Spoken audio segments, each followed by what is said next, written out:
Okay, we're live, I think now. So, and All let me right. switch over this because it's technology. We don't even know if this is going live or not. Right. There it is. Perfect. All right. Now this way I can watch it. All right. Let me explain something to you there, young man. We didn't. You may hate technology now, but it's saving yours and my asses because we don't have to answer to any baby boomer fucks. We don't have. You don't have to answer to any Gen X fucks. Man, we just don't have to answer to fucks. All right. We got the internet. It allows us, and you're worried because you ain't got your codec or because the cable does it, dude. In my day, we didn't even have technology. All we had was sticks and rocks. And I'm an older Gen Xer because all we had was rocks. That's it. Plants hadn't even grown yet by that time. We were very happy to have our rocks. Right.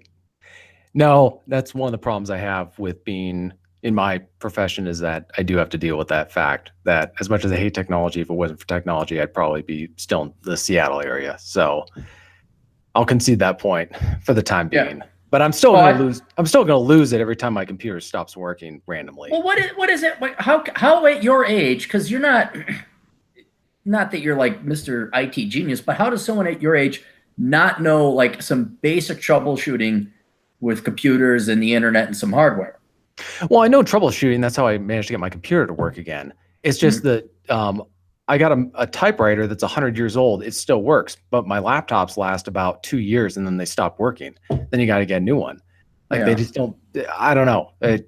The sound driver for my laptop, brand new, lasted about 5 months and then it stopped working. And it was just too much of a hassle to send it in because I use it for all sorts of stuff, and I'm not going to send them in my laptop that's got all my personal information on it, or like my books or whatever. Don't want to lose it. I know I got it backed up, but at the same time, I've been reading about what they were doing with what was it, Geek Squad or whatever. They had the FBI that they were like reading the laptops that they were sending in. I don't know. Just I don't trust people to fix stuff Mm. without violating my privacy in some way.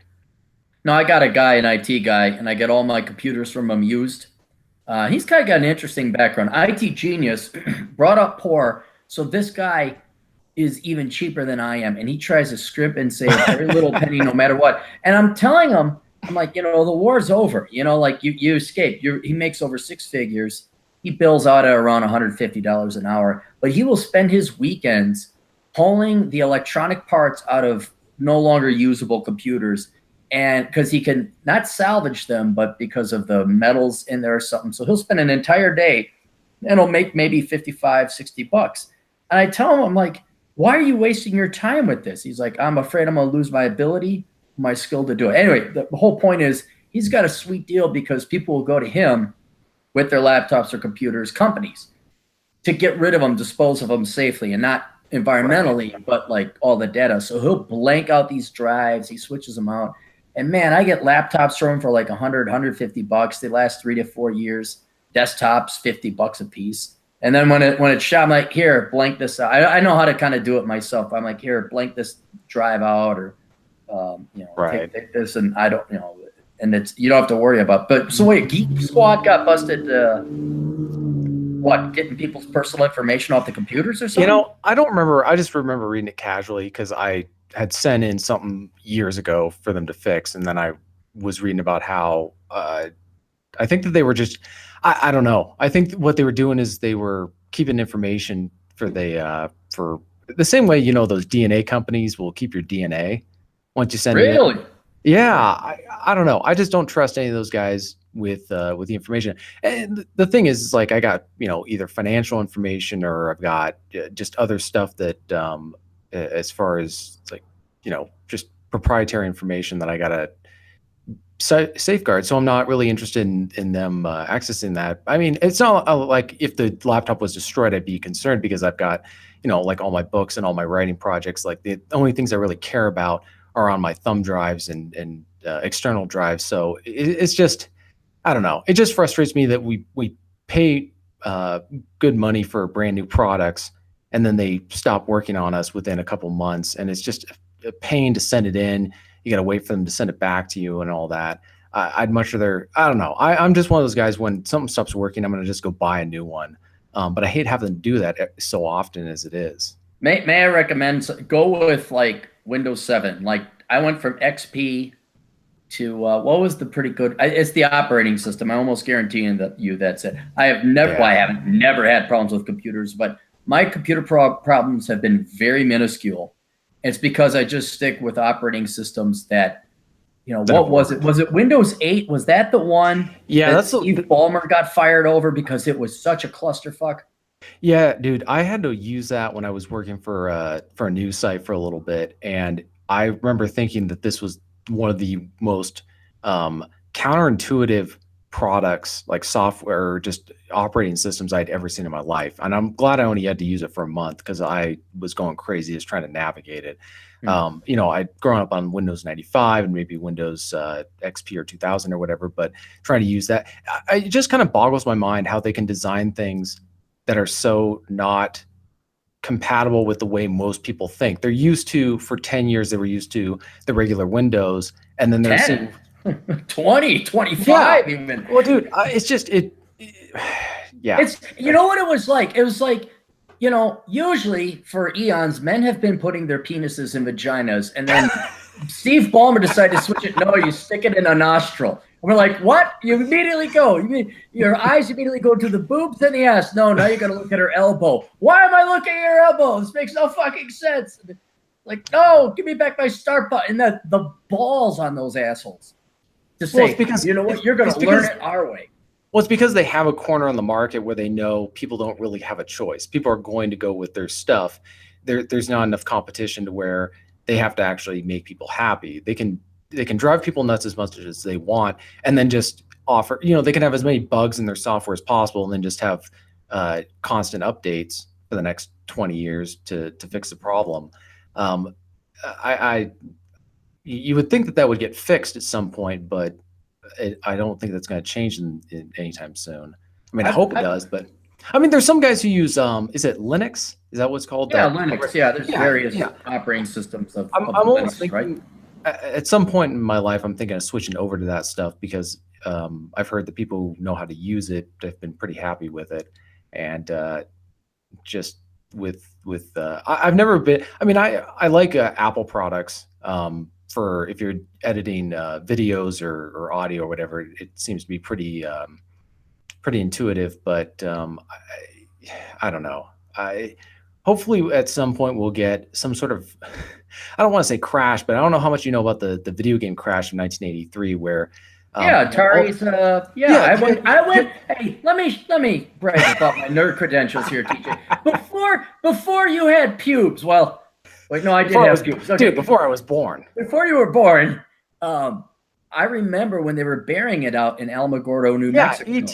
They were making all these crappy products, and there was these unauthorized third-party games they were making for Atari, and you had all these different competitors that were churning out these really low-quality games, and then of course the consoles all crashed, and then you had Nintendo come out from that saying we're not going to make the same mistake, and they really haven't made there hasn't been a video game crash since. I think that they learned their lesson, but I think it's time that the software companies like Microsoft or whatever learn kind of the same lesson, where you can't come out with the kind of poor I don't know. I don't know enough about software to know what's going on. I just know that what they're doing is not. It's driving me nuts. TJ, I like you very much. I want you to, but and no offense. Don't try Linux. IT is not your specialty. After the conversations we've had, how do I upload my book to Amazon? I'm like, don't you have 3 books published already? I don't remember it. Had someone else do it. Dude, I know it's just bad luck. I uploaded the same. Oh, wait, how is it bad luck? How is it bad luck? I've done this like 8 or 9 times over on Amazon. If anything, the system's gotten more streamlined, and I hear every once in a while, hey, and it's not even like I wish you would have asked. But I watch or I listen to your podcast, and it's just wincingly painful. Like, fuck. Well, you have called me for 2 minutes. Like, you know what? It's like, just give me the damn PDF file. I'll do it for you. Dude, this is why I pay people to do this now, because I don't want to do it anymore. This is what kind of drives me nuts about people who are talking to me about being a writer, and they're saying, well, you should do all this stuff, and you got to learn how to do the whole marketing and all that. And I appreciate it. Like, I have a lot of respect for guys like you who are self-published authors who've done the marketing and you've done it all on your own. But for a lot of guys, that's not really either their specialty or really their interest. It's just something that they don't have the aptitude or the knack for. And I really don't have a lot of interest with the formatting stuff, which is why I pay a guy like $5 on some freelance site to go do all that. Yeah, I suppose if it's $5, but I was about to say, because I knew it was my passion to learn to convert things to PDF and upload it to CreateSpace at Amazon. I woke up one morning, I said, gosh, I can't wait to convert things to Audible, not Audible, what's it called? Kindle conforming standards. What's crazy is I was using another site, I think it was called Lulu or something like that. Back, we're talking 10 years ago when I was first publishing stuff, just to send it to myself so I could read it. And it was very intuitive and I didn't have any problems with that. It was when I switched over to Amazon and started doing they just had a completely different way of doing book publishing. But yeah. No, it took me at least like 2 shifts work, because my first book, was I working security? I remember. Wasn't that the housing crash book? Yeah, the housing bubble. I'm trying to remember. Yeah, I probably was working security. It took a shift or 2 to figure out how to do Amazon upload and standards and get the file so it could conform to all of its prerequisites and its specs. And inevitably, but it's gotten a lot easier nowadays with Amazon, to the point. Do you want to know how confident I am? Do you want to know how confident I am? How confident are you? I'm so confident. Now, most people don't know this. You know this process, so let me explain to the audience. You got to upload it's all digital. So you write your book, you download a template from Amazon, you paste your words into that template, and you got to tweak it and all that other stuff. You got to set up a table of contents. How confident I was. So then you upload it and you can review it digitally. Like, okay, here's this PDF digital reviewer, and they give you the option to approve it there on the spot, even though you've never had a physical proof copy put in your hand. So they say, all right, does this look good? I am so confident now in the process that I just approve it without getting a physical proof copy. Yeah. Yeah. No, that's the same thing I did for my most recent book, and I'll be doing that for the other books. It's just, I don't know what it is, but for some reason, some of these files have just had problems, but I think I've finally figured it out.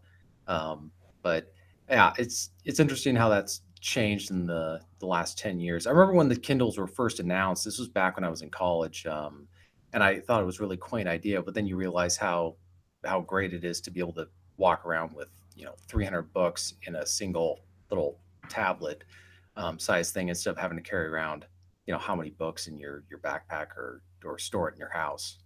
I don't even know why any people read. If it was me, like if the world was full of me's, there wouldn't be books. It'd just be audiobook. And it wouldn't even be audiobook. It'd be a bunch of guys saying, why the fuck would I listen to that? They're just going to make a movie out of it anyway. I don't have to read this shit. And then so whose voice would do the books? Well, I have Jim Veer doing the books now. What do you mean, like in the future, or what do you mean, perfect Clarey world, or what? Yeah. You could pick any guy to do your books. What would you do? Oh, dead or alive? Either one. James Coburn. That's a good choice. James Coburn, absolutely. Yeah, he's got that. I mean, you can't even impersonate it. Yeah, I'd have James Coburn, because it would be so authoritative. About the only thing I think I could do better, that might be better, Gregory Peck. Yeah. But yeah, he doesn't James Coburn might throw people off with that Australian accent. But wait, he was Australian? I thought he was American.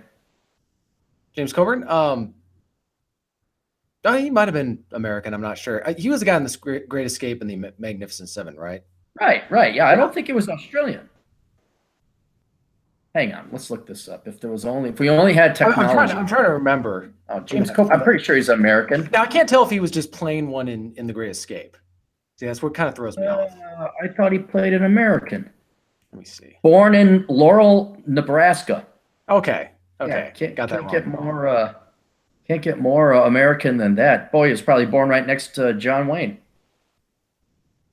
Yeah, speaking of John, I was just watching one of John Wayne's films the other day. I can't understand what led his parents to name him Marion.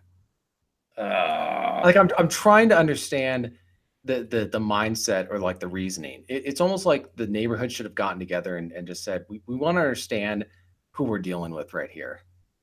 well, maybe that was like their grandfather, his grandfather or grandmother, Marion. But they're out in Iowa. I've been to his birthplace. There's not much out there. Maybe Yeah, Marion was a common name in the 1910s. yeah. Speaking of John Wayne, I don't know if you know, but there's the John Wayne Trail in Washington State, and now they're thinking about changing the name Uh-huh. To because what? who knows? They came up with a list, but it's just like, okay, but there's a whole like John Wayne Trail club or organization that's obviously against it. But, you know, I mean, you can just come up with or imagine why they're trying to get rid of the name. Oh, I'm sure because he said Indian in the movies or something, or had a gun. Even though he friended most of the Indians, he'd always kind of. I don't know if you ever saw McClintock. Have you seen that? No, I haven't. I gotta. Oh God, geez, you're so wrong about so many things. We'll go through them later on Oh, today. dude, I was But watching Rio Bravo. okay, Rio that's Bra- good. But you haven't seen McClintock. That's like that's a classic. Look, if you're ever in a bad mood, okay, let's say you're in a bad mood, you're sick and tired of all the hairy vagina that's up there in Seattle, and you can't find a I'm not in feminine woman. Seattle anymore. I know, but like I'm picturing all the women look like Sasquatch, a lot of hair. I'm just picturing a lot of hair. No girls are wearing makeup in your little mountain town, and they're all wearing plaid with pigtails, and it's the farmer's daughter. And you're it's raining, even though it doesn't rain. It's quite sunny where you live. If you're feeling down, watch McClintock, and I guarantee you'll be in a better mood. There's That no was better movie to get that was you like out of the his. doldrums. That was a John Wayne film that was sort of like Dirty Harry, right? Dirty Harriet? No, no, not at all. I bet you the No. it's a. I know Like this a for a fact. It's a version of Taming of the Shrew, Oh, gotcha. and Oh, I know which one you're talking about. Is that the one with the redhead? yeah, Maureen O'Hara, Oh, yeah. Oh, giggity. yeah. Which okay. Speaking of which, this is number one thing you're wrong on. Ingrid Bergman is. I'm up there in Zion National Park 48 hours ago hiking. I'm like, I'm gonna listen to TJ Martinell, and I downloaded. All it is the Clarey don't know shit about women podcast. Now, That is oh, God. you might have talked about something else. Like All I said is that she was an attractive woman. That's all I she said. was. No, no, no, It was a no. public service announcement. I got the thing on podcast. I still have it on my phone, probably. It wasn't just like she was an attractive woman and Clarey thinks she's puke inducing. I said nothing of the sort. Ingrid Bergman was a very attractive woman. I said I would bang. But you made it sound like she was this goddess and like the most beautiful woman ever, of which she plainly was not. We're gonna have to disagree on this one. Okay, what? She's the best looking girl ever? No, I didn't say that. Oh, okay. Well, okay. Then you agree Sophia Loren is hotter? Like in her prime. It depends on what you're looking for. I was just thinking tits and maybe a nice face. I don't. What are you going to go to a date with these? Where are you going to bring them home to mom? Well, no. Which one are you? Which one are you going to have a picture of on your wall? That's the question. Anne Margaret. I think young Anne Margaret would be up there. I can't blame you on that one. That's a Spitfire firebrand. Okay, so we can maybe agree on this one. From Russia with Love. Gosh, what's the name of that girl? Romanoff. She was an Italian actress. Beautiful, right? Right. Yeah. Okay. Yeah, I was watching that film when I was doing my podcast series on James Bond, and I was just remembering, like, I'd watched it like 10 years ago, but I didn't remember how beautiful that girl was. She's there. I mean, well, there's beauty and there's hot. Like if you had Clarey's. I think that's the problem is we got to differentiate between beautiful and hot. Well, I agree, but let me explain to you the correct answers so you don't propagate this communist propaganda of TJ Martinell's opinions, all right? In terms of the super hottest chicks that every guy would want to bang, we would go with Anne Margaret, Jane Mansfield, Rita Hayworth, So basically, redheads are at the top of the top tier for you. Were they all redheads? I Yeah, know. and well, blondish, redheadish, but and Margaret, yeah. Okay. What was the name of the other chick? Jay Mansfield? She's a blonde. No, Maureen O'Hara. Yeah. Maureen O'Hara's not even in the top 5. I'm Oh, giving you the correct. You should be taking notes, son. Is what I'm saying. Write down these correct answers. We got Jane Mansfield, Anne Margaret, Rita Hayworth, Sophia Loren, and these are the ones. These are the concubines. Okay, these are your naughty girls. You do not bring home to mom. You don't go to church with them. The ones you bring home to church, like in true classical female beauty, which is why I think you're going with Ingrid Bergman. You have Ava Mendes of today, Jennifer Aniston of my yore. Who else? Oh, Lena Horne, and then classical beauties. Maybe Cindy Crawford would rank up there.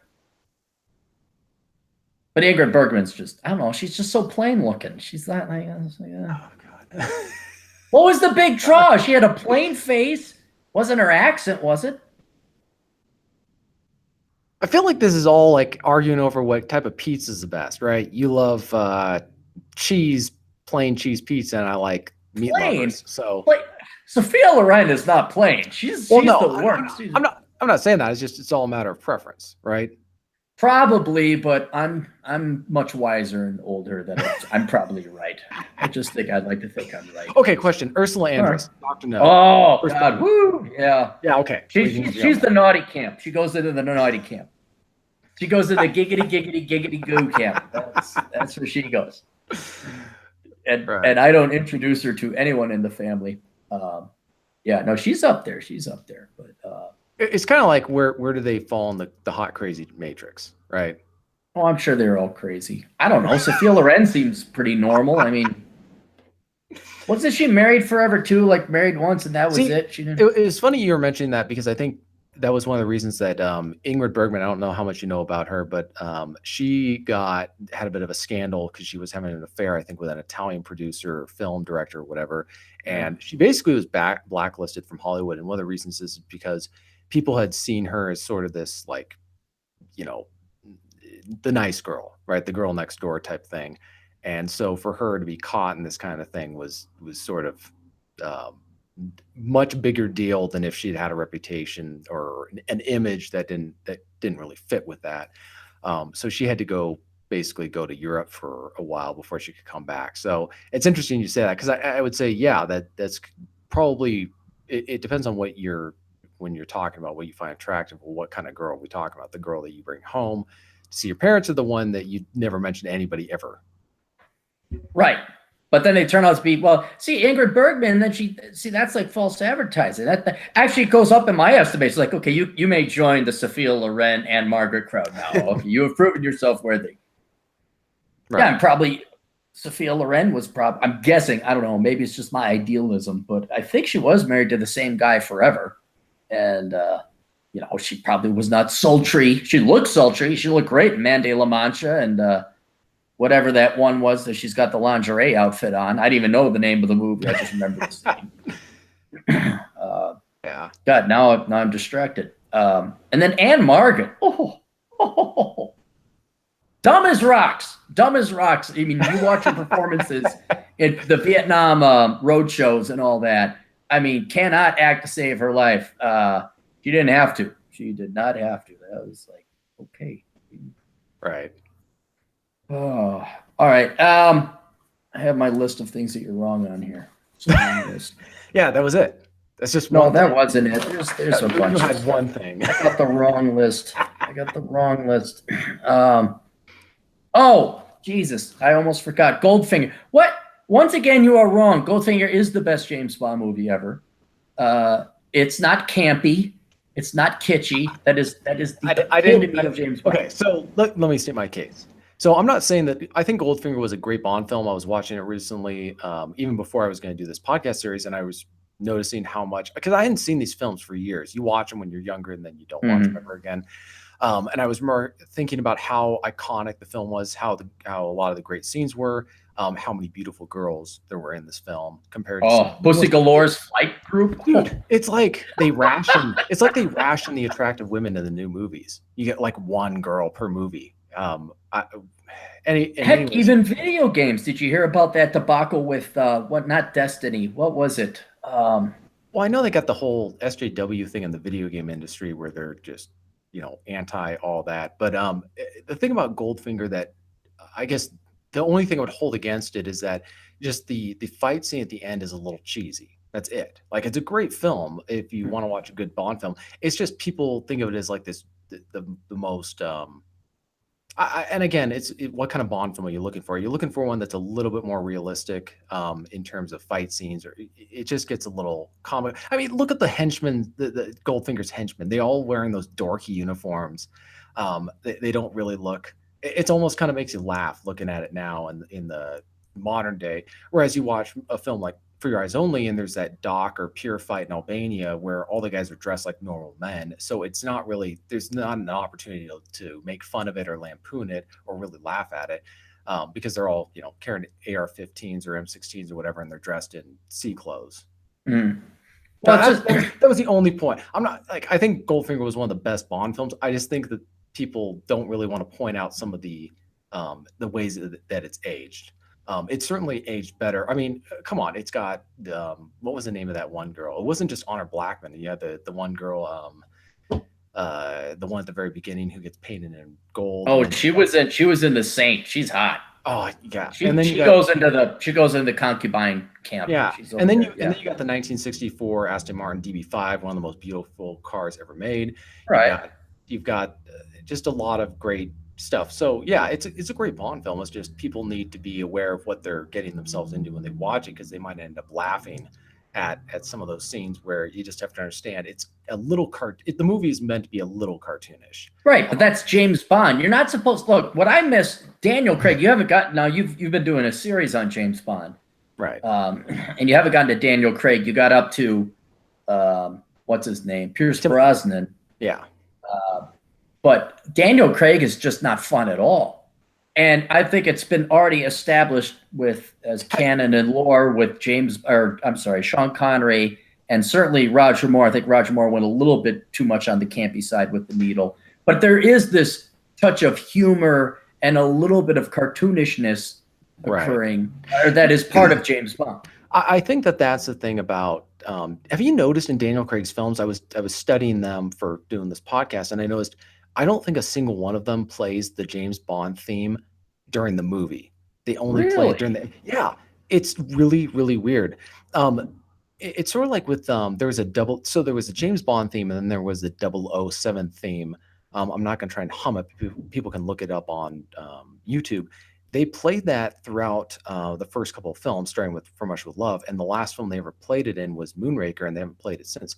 And so I thought it was really weird that I think it was maybe Tomorrow Never, or sorry, Die Another Day was the last one that played the Bond theme. And I was just that was kind of the thing that was frustrating about me watching the Daniel Craig films is I'm waiting for them to finally play this song in the middle of some scene where he's being chased. There's the hot babe in the front passenger seat, and there's explosions going off everywhere, and they start playing the song, and I was like waiting for them to finally bring Bond back, and it never happened. And it's almost like that part of the series is kind of gone. I I haven't. Well, I wouldn't be paying. See, what was it? Casino Royale gave me a lot of hope for Daniel Craig Yeah, I and thought it James was. Bond. I was like, that was a great movie. I think it'd probably be second or third favorite Bond. It's ranked very highly, and then it just shat the bed from there on out. Where the plots were so either obscure or obtuse, or I just lost interest. Well, I mean, you There's gotta no wonder. humor. There's no fun, You know what the and problem is? You know what the problem is? And this, he's not getting laid enough. well, not to spoil the my own podcast series I'm going to end it on, but you really have to ask the question, like, what exactly does Bond stand for anymore? What is he trying to defend? Because he's a creation of the post World War II Cold War era, and so he represents certain values that are no longer shared or represented or conveyed through British culture today. So he's almost like he doesn't belong anywhere, and the only enemies he has left are basically terrorists. Right, but why? I think they've done a good job. I mean, if you look at going back to the '60s Bonds, he wasn't going up against communists. Now I know that was the backdrop in the setting, but Goldfinger was not part of a Russian government. Russia with love. Okay, there were Russians involved. Um, there's usually some megalomaniac madman who is apolitical, and we saw that within the '80s with Timothy Dalton, the drug trade. So I think there's always going to be a villain that will fit a, and then in the '90s, you point out the guy's a pre-internet media mogul. So I think Yeah, that doesn't really hamper or take away that aspect of Bond. I just think it's a question of, do people even like share his values anymore? Do they even like what he represents? I think that it's sort of like how Harrison Ford's character Han Solo in the original Star Wars. It's almost like they killed him off in the new series. I know they probably didn't conscientiously think about it, but if you really consider it, Han Solo's character is not really valued or liked by today's society. He's that cocky, um, upstart alpha male You that think he's. so? I just wonder. I'm not saying that this is something that they explicitly like sit down and think as a group we're gonna get rid of him. It's almost like they subconsciously think, what do exactly, how does Bond fit into what we want him to do? They were kind of doing that in the 90s, actually. As I talked about my podcast, that they were wondering, so how do we fit James Bond into the 90s, where you had kind of the peak feminism, and you had the Cold War ending.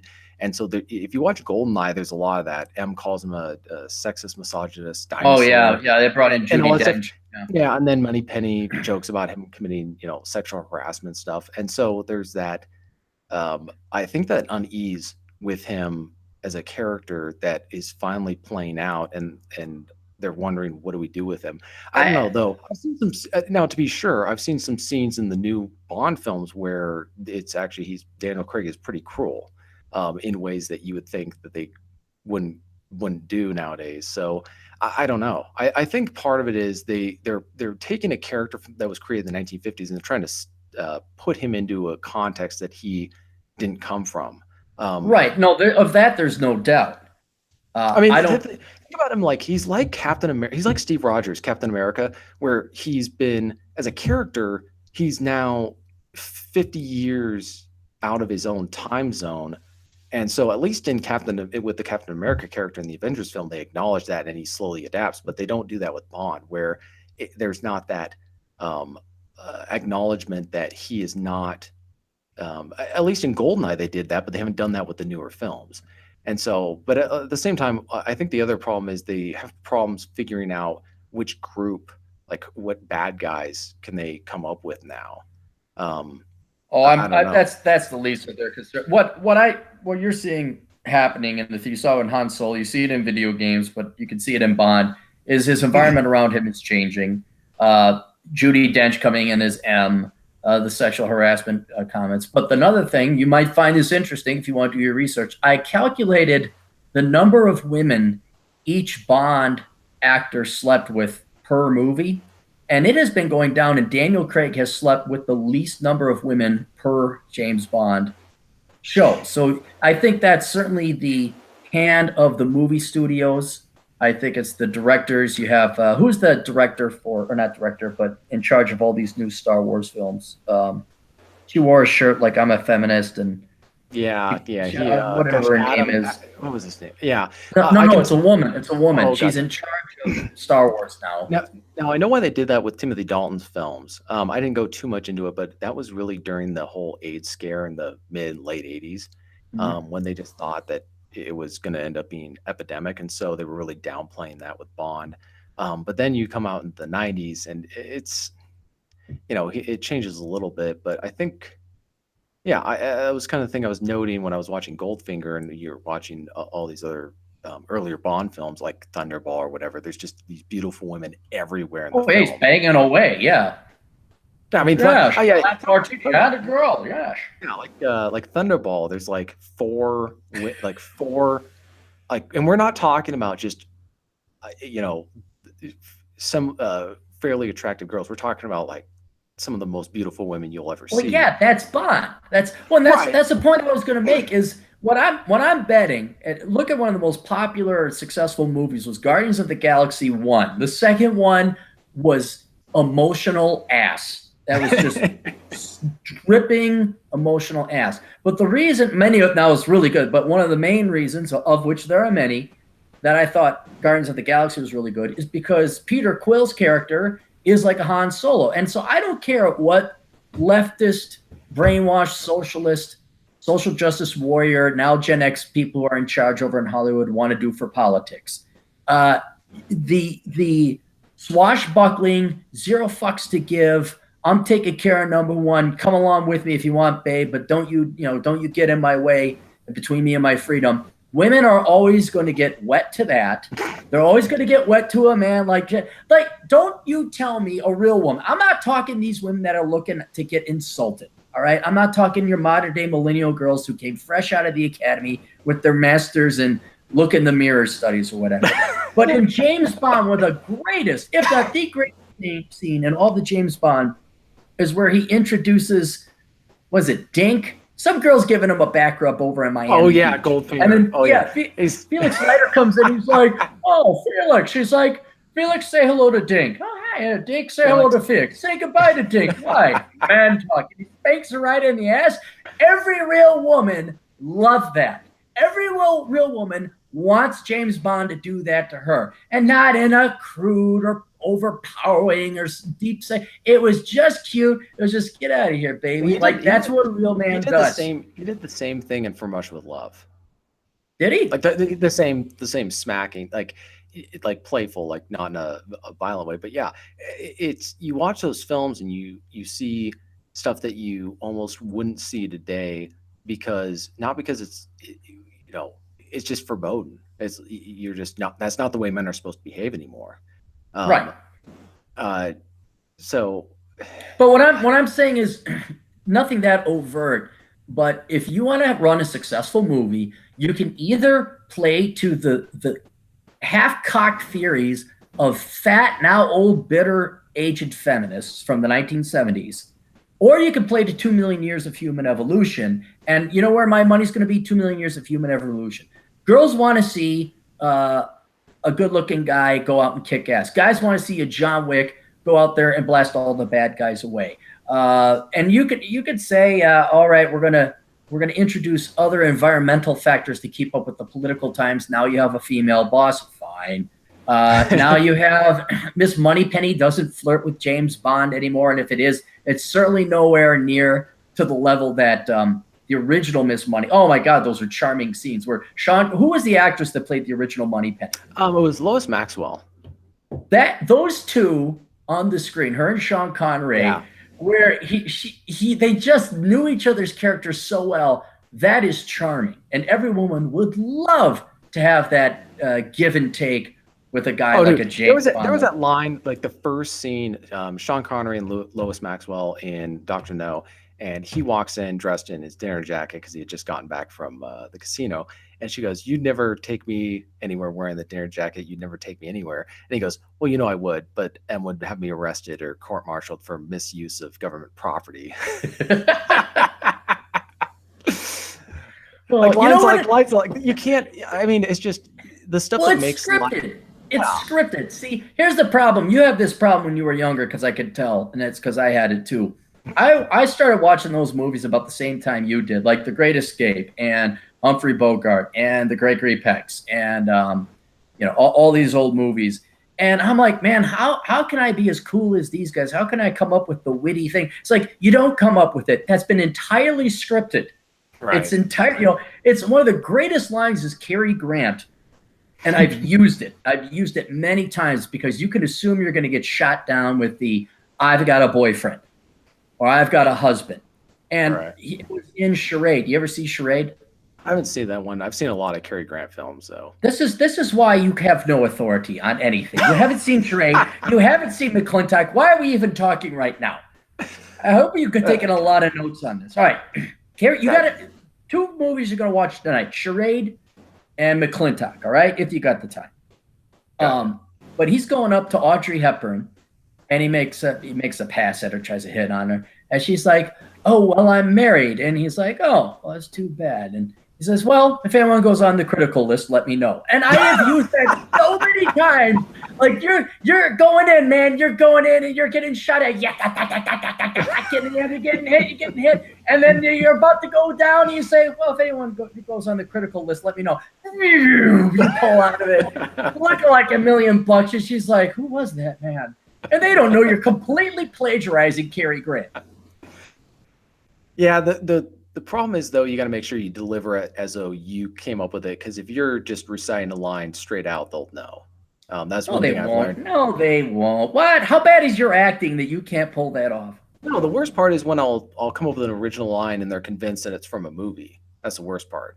So when you come up with something that you actually thought of off the top of your head and they can't believe that. I don't know. But I mean, obviously when I was younger, I was repeating every movie line that I was hearing because I thought they were funny. And then you get older and realize what you're actually saying. And of course, then the girls start understanding what you're actually saying too. I don't know. I mean, I know my generation? I bet you if you looked at it, only 10% of Gen X women have seen. Oh, choose your poison, The Great Escape, Yeah, Charade. what is it? Okay, what is it with people not seeing these classic films? They're conditioned. Are you asking why normal people don't do normal things or do normal things? Why the sheep I'm like gonna think about. I'm gonna take back what I just asked. It's rhetorical. Somebody should write a book about how statistically few smart people there are in the world, and how they just can't get along or understand the rest of society. There might be a market for a book like that. No, that's just what it is. I mean, what shocks me, and I'll never understand it until I'm dead, because I can't understand it, is how just boring.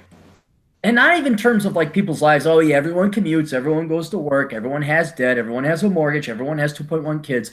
But when you have your free time, just how boring and common people are with their choices, with their free time and their freedom. And so people will listen. What was it? I'm in Vegas right now, and I'm driving down the street on my motorcycle, and people turn their music up because they got convertibles, or they just want to be Vegas assholes. And the music that is playing is horrible. Yeah. Just it's noise. I'm like, how can you listen to this? And it's the same thing with movies. I go to less than 1 in 100 movies that come out, because not only do I think most of the movies are ass, they are ass. They are rank, filthy, feces smeared ass. There is no reason to waste 2 hours, 3 if you could include commute, of your time watching these movies or consuming whatever the vast majority of media and entertainment is out there. So it doesn't shock me that if you're an average IQ person, and not even average, plus or minus 1 standard deviation, and you're heavily propagandized, that you will swallow it home. That's, I guess, what another thing I don't understand is how people are so easily duped and susceptible to propaganda and marketing. I thought like there's no way they believe the teacher. And you look and you turn back and you're that one son of a bitch who stepped forward, and you're like, you sons of bitches, you don't realize what an evil woman this is. People they just eat it up, man. They eat it up. And I will never understand why, but yeah, that's why most of the guys, what do you suppose? I mean, I know it's a guy film, but let's play on the other side. Let's take a good romantic comedy. Bachelor and the Bobby Soxer. You ever watch that one? Which one? Bachelor and the Bobby Soxer. I've heard of it. I haven't watched it. No. Okay. Let's admit that the Great Escape is a masculine movie, so statistically fewer women are going to watch that thing, guys, because it appeals more to men. Right. But in the same token, you would think some women would have seen a classic like that, or Bridge Over the River Kwai, or The Guns of Navarone. These were good action films that women of all ages should have probably seen. On the same hand, on the other token, would be very popular romantic comedies that, although targeted towards women, were very charming back in the late 50s. Not North by Northwest. What's the other one with Cary Grant? Father Goose, everything Father Goose. Oh, dude, my family, I grew up on that. My mom loved that film. It's a great film. Yeah, we would go to the local movie rental store. They had like 2 movies for 99 cents on Tuesdays. She would Mhm. pick up that film and some other film. And, of course, we were young, but we understood, at that age that it was a World War II movie, so it was worth watching. And so we thought it was a great movie. So I mean, and that, this is kind of a separate note, but it's kind of one of the things that I lament about the loss of Blockbuster and all these other movie rental stores is that they used to have all these old films so the parents could expose their kids to these movies, but now all they got is Redbox or some variation of that, and then they got Netflix. Well, not every film is on Netflix. Not every film is on in Redbox. And so I remember one time I was trying to watch the new Sherlock Holmes film, or the one that came out back in 2009 with Robert Downey Jr. I could not Mhm. find it on Netflix, and I couldn't find it on Redbox. So I was thinking, how many great films are out there that so many people have never seen because they were just never available? Um, I think that's part of the problem is that when we were growing up, there was the movie rental store where your parents could go grab that film from the 50s or the 40s or the 60s that was really good and bring it back home and then expose their kids to some decent culture. But nowadays, it's like all they got is their smartphones and Netflix. Right. And I hate to go with such a, or what we call default and cliched answer, but I say it because it's true. But people's time spans or their attention spans Yeah, I have been totally agree. dropping, and especially now, whenever we were talking about, I think on another podcast a while ago, once you introduce smartphones and high-speed internet, these kids today, I can understand why younger millennials haven't seen the classics, be it a Rio Bravo or John Wayne or anything that's older than heck 5 years old. I can see that, but people certainly of my generation, people younger 30s such as yourself, it's shocking. It's like, what did you do? Did you watch a bunch of Winona Ryder movies? Did you watch what filth and slop did you write? What do you do with your day? And then you know where the answer is, TJ? Do you know where the answer is? I saw it today, Parents, and I the no, parents. not the parents. Do you Oh, know? No, well, yeah, certainly the parents, but it's in the grocery store, and I'm going through the checkout aisle, and I look, and it's People Magazine and the no. Acquirer, and Princess so and so was sucking Princess such and such dick, and oh, will this uh, black white mixed race couple divorce? Who gets the kids? I don't know. Oh my god! And I'm like reminded. Oh yeah, yeah. That's what they've been reading, and what this is what's that's what the Kardashians are doing. What kind And of kills me is just on top of the lack of movie history, you also have a total lack of knowledge about history. I have, for example, framed in my house. I have framed illustrations that were drawn by a World War II vet that I got a chance to talk to. First guy out of his landing craft at Omaha Beach. He has an illustration he did of him coming out of his landing craft at the beach. All these other ones, and I tell this to older guys like baby boomers or Generation Xers, and they're in awe. They want to look at them and stare at them. I tell it to millennials, and they look at me like, "Yeah, did they get a sunburn at the beach?" Like they have no idea what I'm talking about. Yeah, it's like well, and I'm like Omaha tell, Beach, dude. Like this is like as iconic of like part of American history type thing, and they like, okay, we have no idea what happened to this beach. It sounds like a movie to them that they never watched. right. They've So never seen Saving Private Ryan, even though what it was 2000, maybe yeah, 1990. well, that's the thing. Like Saving Private Ryan, you think that everybody would be watching these movies, but I think that part of what you're saying is right. Once you add the smartphone, it's just you see some of these games that they play on the smartphones that one they're Candy Crush. well, they're less intelligent than the NES games. At least Super Mario required a little bit of skill and duck hunt or whatever, or rush and attack. But I don't know. It's almost like they I don't know. It's like the lowest common denominator type thing where they're not interested in doing something that's a little bit more challenging. I think a part of it is also just I think people get so stressed out with the modern day lifestyle, constantly being bombarded by notifications and information, and they got their hour and a half commute, and they've got their work environment where they're also bombarded by emails and meetings and whatever that they're so stressed out that they got to have something that doesn't require any thinking whatsoever. And reading takes too much time. Watching a good movie takes too much time because you actually need to be able to enjoy it. So they just pick up their smartphone and download some app and then play that. Well, that's presupposing these are adults with jobs, even or adults. Dude, you'd be Not surprised at only you'd be surprised at some of the games I've seen adults play or some of the like they will watch they just want to unwind. It's kind of like how like um, maybe not precise example, and I'm in no way, shape, or form impugning the good name of Bill Burr, but kind of like the same reason he watches football, kind of just unwind and enjoy himself. But I think that they're at least with football, there's something to watch. You're watching men play a sport, and at least from the right perspective, you're watching athletes try to perform well. You're not really invested in the drama outside the football stadium. But with these games, I mean, I don't know. I've seen some of them, and I just wonder like what's going on. I have the cheapest smartphone possible, and in fact, I'm wanting to go back to a dumb phone as soon as possible because I'm afraid I see that happen. It's almost like you see your friend infected with the zombie virus, and you're afraid it's going to happen to you. Hmm. Well, I've had you've written, I've written about it, but yeah, I will delete Facebook and Twitter from my phone for a week here, 2 weeks there at a time, just to unplug. Unfortunately, I need it for my job. Those are basically the press release. Yeah, that's why I have to keep mine. I have to keep Yeah. mine for my job, but it's just I like putting it away somewhere. That's why I go on hikes so often. That's what I was doing hikes. You go on hikes because it's in your back freaking yard. I'm so jealous. Like, I am thinking like I'm Aaron Clarey and I'm swinging my big free dick in the United States and look at me brag on the internet, but I gotta drive to these places. You just walk out your front door. It's like, well, I'm gonna climb this gorgeous peak. I'm like, shit, I gotta drive 500 miles to get to that.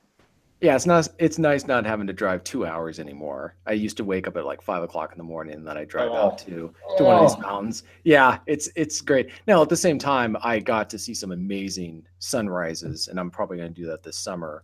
Oh, you're one of those people. Sunrise people. Oh, I hate you people. Oh, dude, they play. Here's the thing, though. One of the hotels in town, the owner gets up on top of the balcony and plays the Alphorn in the morning.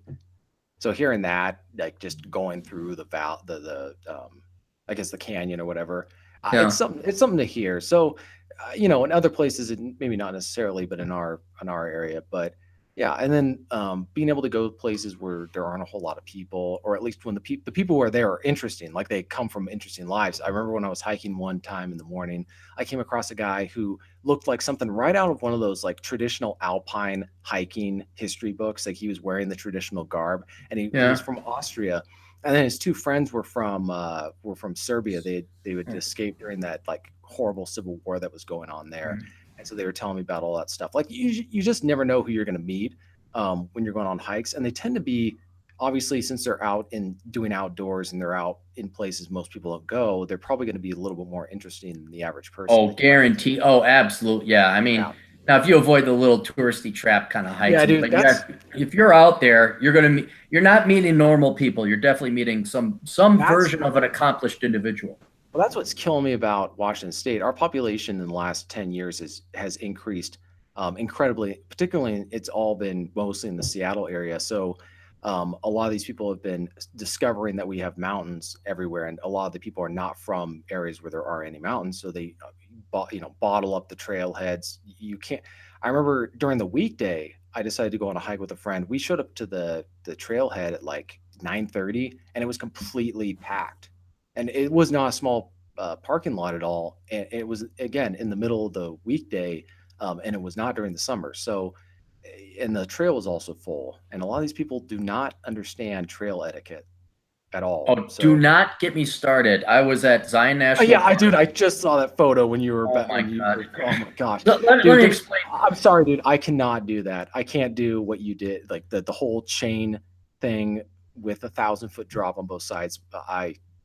Let me tell you who can do that. Interestingly enough, let me bring this up because this is Cappy, and I had a rant because, as I said, I was tuning into the TJ Martinell podcast, and dude, there's nothing better I love more, like you, Beckloff, Adam Piggott, the Great One, Greasy. I mean, I just get all my nerd buddy. I'm gonna load up on podcast. I'm gonna go hike the fucking shit out of this national park. It's just wonderful. So I'm looking forward to this.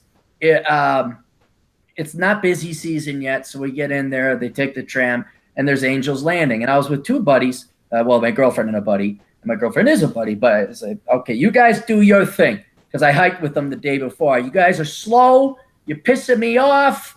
I'm sick and tired of doing that. I didn't sign up for affirmative action hiking. You people go hike the fucking bullshit kiddie pool hike or whatever. So they did emerald pools or whatever. I'm doing Angel's Landing.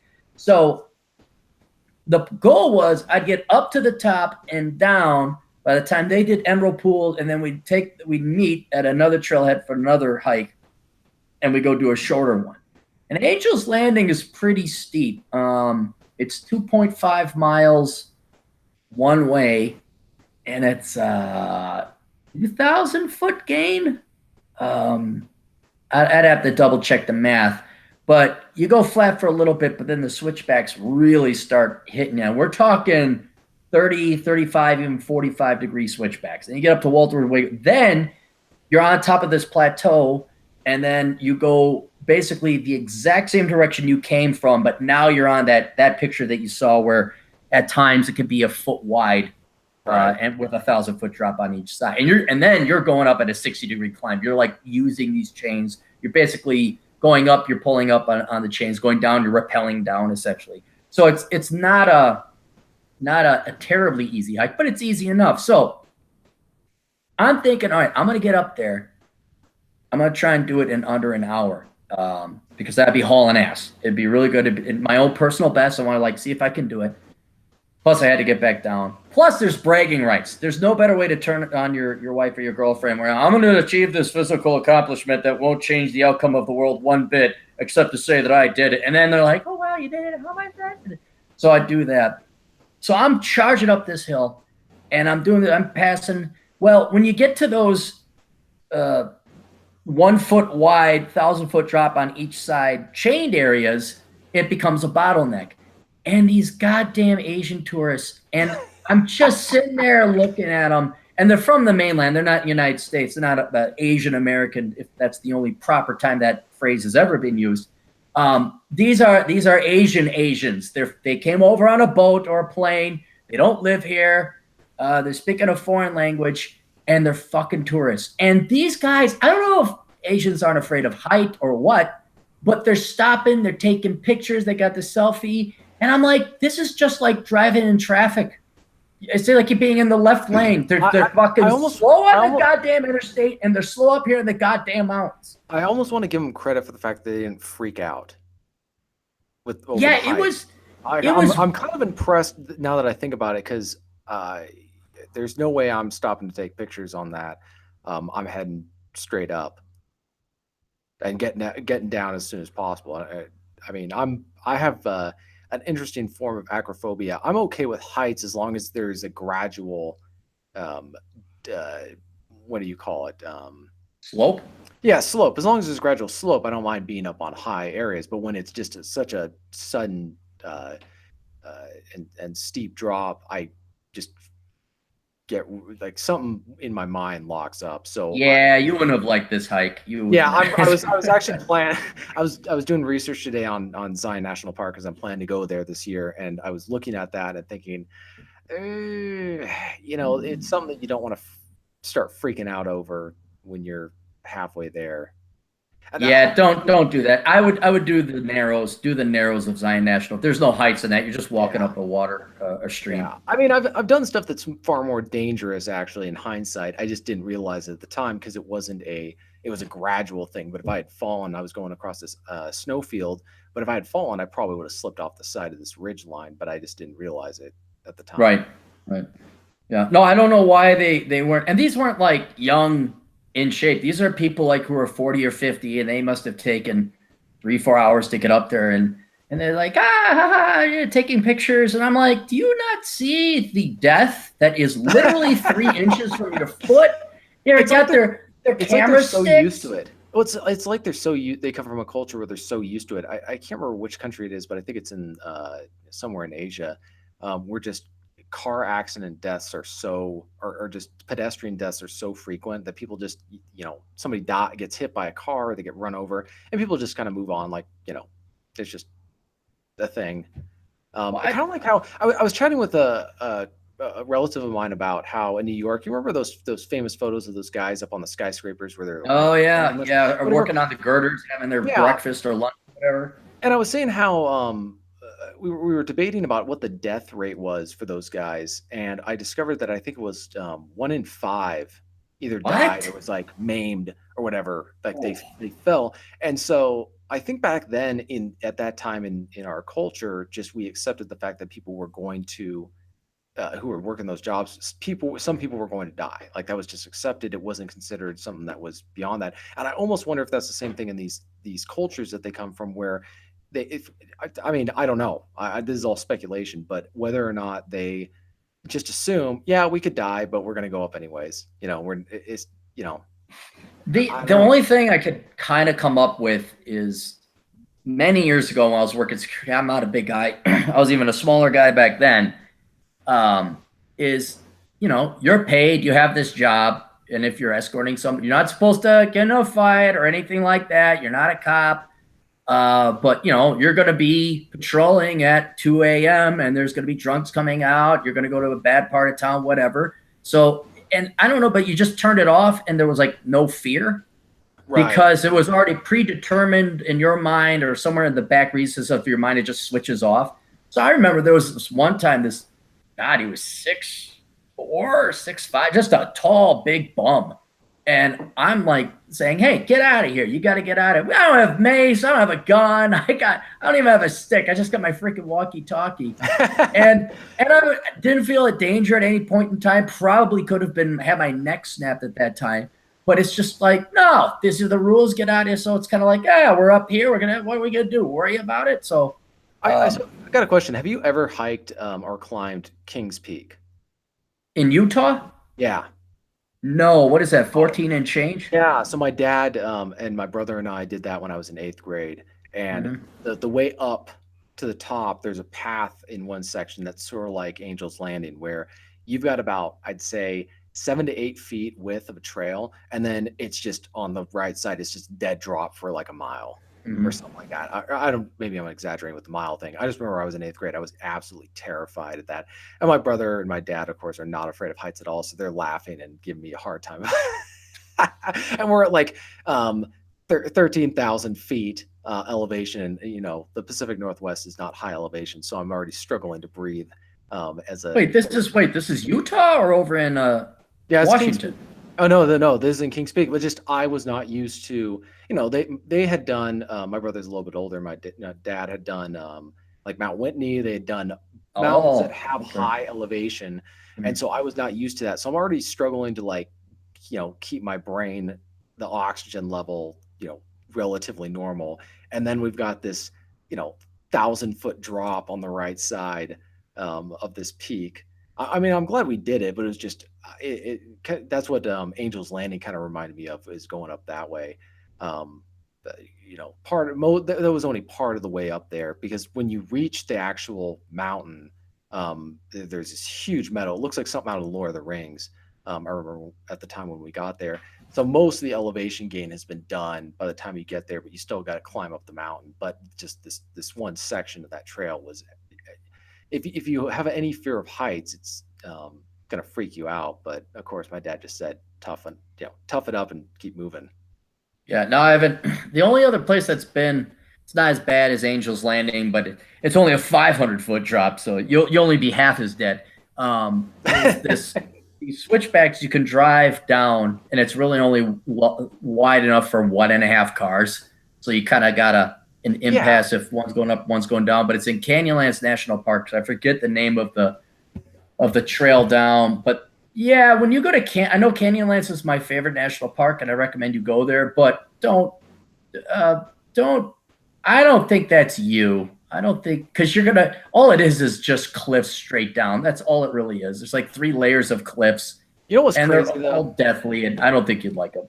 There's this mountain I hiked last August. It's called Red Mountain. It's by Snoqualmie Pass here in Washington, and it has the same thing where at the very top it's just a dead drop on the opposite side. Well, I hiked it on a misty day and got up to the top, and realized looking down that it was, what it was a dead drop.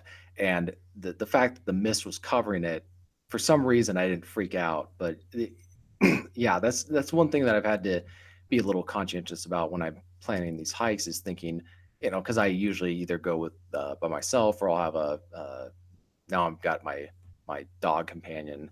Hopefully he won't go crazy and just run off the side. That dog has so much energy. I've never seen it. No, not because I'm evil and dark, but I'm evil and dark. If that happened to you, because we don't know, we gotta explain the thing. But basically, you've agreed to walk the nice old neighbor lady's dog, right? Yeah, I wouldn't say Okay, block. That dog will, for an 8-year-old dog, that dog has an energy level I've never seen in a dog that old. right. And your primary concern was like, is he going to acclimate to me? Is he going to run? Am I going to lose him? And, would he get hit by a Right. truck? Man, if that dog dies on your watch, I'm going to laugh. I know it'd be tragic for both you and the, but since I'm not there and it doesn't affect me, it's going to be funny as hell to me to see that happen. I hope it doesn't happen, but if it does, I will snicker over in the corner of the We appreciate that, Cappy. Let me do the sponsors, get this out of the way. And then I gotta, because I didn't do this the last time. And I got the system down, man. We're gonna do the live stream. Oh, and by the way, for everyone in the chat room, go and like the video. I guess that helps with the algorithms or something. So everybody go like, what we got? Hang on. O'Shea Jackson does this. So there's like, I don't know, 50 or 40, 49 people, 23. Oh, I guess half the people did like it. All right, thanks, guys. All right, never mind. I'll stop yelling at you. Sponsors here. I got my sponsors, the first half of them pre-recorded, so now I just drop it into the audio. Okay. The Clarey podcast is sponsored by kingscastle.com. Have you gone there at kingscastle.com yet there, TJ? I was actually on his website the other day. Oh, really? Okay, so you checked it out, and is it good, in your opinion? Yeah. I only got I was looking at it earlier or I think yesterday, but I haven't had a chance to look at it further. I was kind of glancing over at some of the websites that I've been hearing about. There's only so much time in the day, and people are like, oh, the Art of Manliness. What's his name? Who's the podcaster who does the Deprivation Chamber? Former fighter. Very popular. Most popular podcasts are probably in our neck of the woods. Oh, which one is that? He used to be an MMA fighter, and he smokes pot, and he gets people on. What is it? Joe Rogan. Joe Rogan. Oh yeah. Yeah. As like people are like, oh, you listen to Joe Rogan, you do this. Do you read this economist, and you go zero hedge? Like, no, I don't. You know what I do? I wake up, get my shit done, and then there's very little I go and I read anymore. Like in the olden days when I had like a job and I was supposed to be doing the job, but they never had any work for me to do. So then I had all the time in the world when you're sitting there 8 hours a day looking at computer screens. Like, okay, let's check it out. Now it's like, no, fuck that shit. I'm going out playing. Anyway, this has nothing to do with the King's Castle, but visit kingscastle.com. It's the latest and the greatest of new Manosphere Red Pill sites. You can check that out. We got my Patreon. You can go to patreon.com / Aaron Clarey. Donate money that I really don't need, but it pisses off all the leftists. What's Peterson up to? Is he up to like $100,000 a month or something now? Yeah, dude. We don't have to talk about this right now, but have you been following the whole kind of controversy over some of the stuff that he's been saying lately, like Adam Pigot's? I was reading his blog post the other day about that kind of stuff. Just I don't know. Yeah. I'm not a huge fan of Jordan Peterson. Not against them either, but it's what thing. Yeah. I mean, I was going to talk about this on my podcast. If you want to chat about it, we can do that. But I was just saying how I think people are just so desperate for anything, any kind of person who just deviates in any way from the official narrative. They'll just latch onto them. I mean, but that's my number one complaint. It's like, why this guy? There's been thousands of Peter Schiff, Ron Paul, and certainly Schiff. some people have gotten notoriety and popularity. Is it just because he's the first academian to have his head out of his ass? I mean, why does this guy all of a sudden come out of the blue and say shit? It's almost like he's a conservative thought, and I guess that's kind of like what is material? Maybe he's much better spoken. I'll grant you that.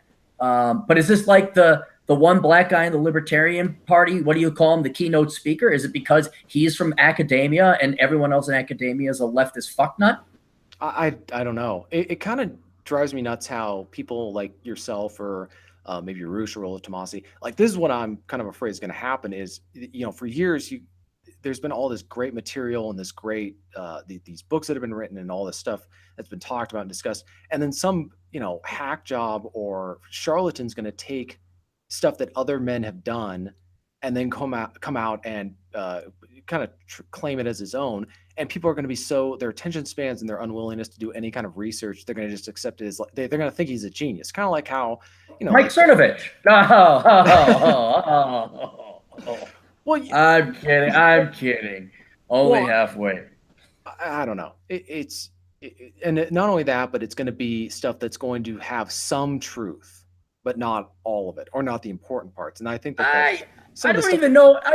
I'd say what Jordan Peterson says is 100% true. Not to bust Mike Cernovich's ball, he's also 100% true. Milo, hey, hello, I'm fabulous. Well, yeah, that's He's what drives me nuts 100% is people were talking about how can this guy be the band the like figurehead or the potential member of the conservative movement. I was thinking that's because people are so desperate for anybody with a spine. But then again, there's a lot of people who have had spines. They're just not. I think they're not pandering to the lowest IQ people, and I think that's the problem. Is that you have a lot of It others. could be he's just very well spoken. And you know what? That's I almost guarantee you that's 95% of it. He's just whatever his personality is or however he presents himself is more palatable to a larger audience than, Yeah, because it's somebody lower. who It's lower IQ. Like it's said in a message. I mean, let's regardless of your people's political views on Donald Trump, one of the reason he was effective is because he spoke very very plainly and he repeated the same basic stuff that a fifth grader can understand, right, and he he's just kept fluent in blue collar or yeah. union Democrat. Yeah, like I was listening to some of his stuff. I'm not saying the guy again. This is not his politics. This is just his rhetoric. I mean, it was very effective. Let's not take away anything from that. But the thing is that he was appealing to his audience, which was not the top IQ policymakers or guys. And I'm not saying that being high IQ makes you morally correct on an issue, but just You're a the way he was smaller percentage of the yeah, like population. he's Yeah. not talking like he's not Paul using the same Krugman is not tuning in.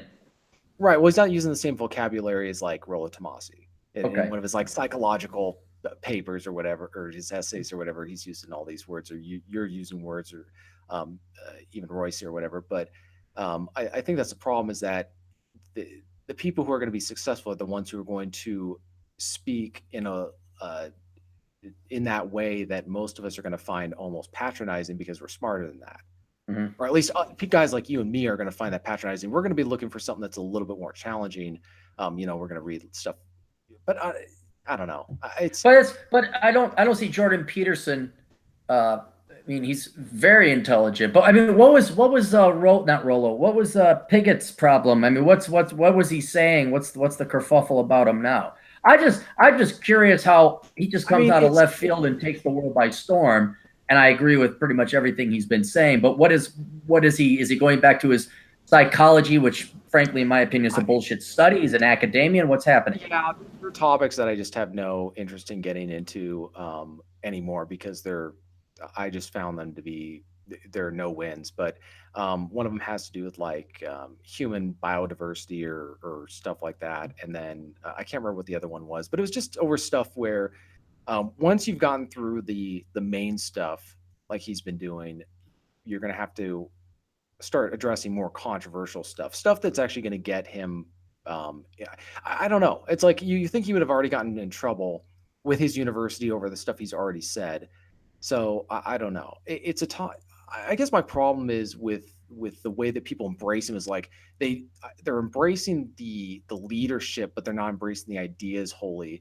And it just strikes me as that most people are capable of following just about anybody provided they have a backbone. It doesn't matter what views they have. They're just looking for somebody who's got the strength to stand up for what they believe in, and that can be really good or that can be really dangerous because if you get the wrong guy showing that kind of power, I Yeah, what's guess. his name? The Spencer guy, the what was the white nationalist, the white Yeah, but supremacist guy. Yeah. yeah, but at the same time, he never really had that kind of strength or power, and that's a totally different topic. But Yeah, I mean, in some ways, the media picks who the figurehead of some movement's going to be, and they give them, and also if their attention. I think that's the other thing is if people who are kind of attention seekers are going to get sought out more because it's just easier for journalists to do when somebody like the most vocal person and the most publicly visible is going to be the easiest to latch onto because that's part of the whole game is that they whenever a new movement comes out they got to pick somebody to be the leader. No. All right. So we don't know what Peterson said. Why Adam Piggott or people don't want? I mean, all of a sudden there's a turn on Jordan Peterson for we don't know why. I'd have to go read, right? Are you going to make me go to pushingrubberdownhill.com and read? I don't like reading. That's time I could be spent listening to a podcast. Yeah, you can plug Adam a little bit. I always do. I try and throw him in there. You know, it's charity. Poor guy running around chasing kangaroos and wallabies and whatever the fuck is down there. Whatever. All these super poisonous creatures down there. And he goes up to Dutchland or the Netherlands. Wait, what is it? Holland. Wait, is Holland Dutch? No, Holland is they're Dutch. They're Dutch. Okay, because and now he's got some pansy pussy job teaching people ocean nighttime rescue. You know what? What faggoty bullshit is that? What the hell? Can a guy be a real guy like me who yells at the internet and occasionally pens a book? You know, takes some risk in his life. Here's what's significant: is he talked about it on his podcast. Greasy Pole or whatever. And Jordan Peterson actually responded to it. No, really? Yeah. So I think that's the thing is I think Adam struck a nerve when he published this blog post and he also talked about it on his podcast. So that's talking about Stefan Molyneux, are you? I know he did he took down. No, I'm 99% sure that because Vox Day did a blog post on the fact that Jordan Peterson had freaked out over what Adam had written. He linked to Adam's. Yeah. It's nobody. He said nothing. He's just this guy. No, I'm kidding. He's been Adam was questioning some of the Peterson stuff, and then Vox Day has been going back through some of the stuff that Peterson. I mean, the question is, what were they writing and saying before they became famous? I think that's what Vox Day has been looking at. I think that's what Adam was looking at. And it wasn't quite, once you scratch the surface, I don't know. I just thought I have different, my problems are separate. My problems are more of just people not actually believing what they're following. They're just following the leader, right? It's kind of like with religion where they're following a really charismatic preacher or whoever. But once he disappears, once the shepherd's gone, the sheep will scatter. Yeah. They're not. Don't get me started on that. Old Cappy was very happy he got to go to Zion and the sun was out, and he did not think about the lack of. There's not enough shepherds. That's the problem. Everyone, you want to be the shepherd? No, you want to look. The sheep at least got company. And then maybe way off in somebody's other pasture, way up over the hill, you see another shepherd, but you never have time to go hang out and have a beer or nothing. He's too busy herding the sheep. But after a while, you get sick and tired of bah. Where the hell was I? I was doing something. You're talking about Adam. Yeah, no, I just want to know. But anyway, check out Adam Piggott's site, Pushing Rubber Downhill and .com, and then his book, Pushing Rubber Downhill, as well, which is a must. I rank it up there with The Way of Men, Dead Bat in Paraguay, which is not one of the more popular of Rush's books, but it's a darn good book. And then other books that escape me now. We did Patreon. That's how we got on that topic. Patreon.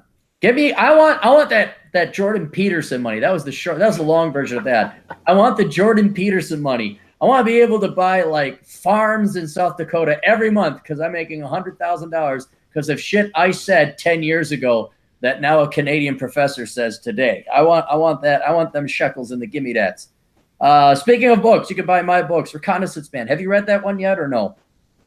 Me, no. I'm planning on actually picking that up. Audiobook. You can listen to it while you're hiking. You don't have to sit and read and do nothing. I'm more of a reader. I've never been much of an audio guy. Wait. Hold it. Don't tell me all this hiking you do, you don't listen to podcasts or audiobook. Are you not listening to anything when you're out there for hours on end? Depends. Sometimes I'll be listening to, back a couple of years ago, when I was going on, Bootjack Mountain, I was definitely listening to your podcast, and then I was listening to some of Davis Rainey's stuff and other people in the.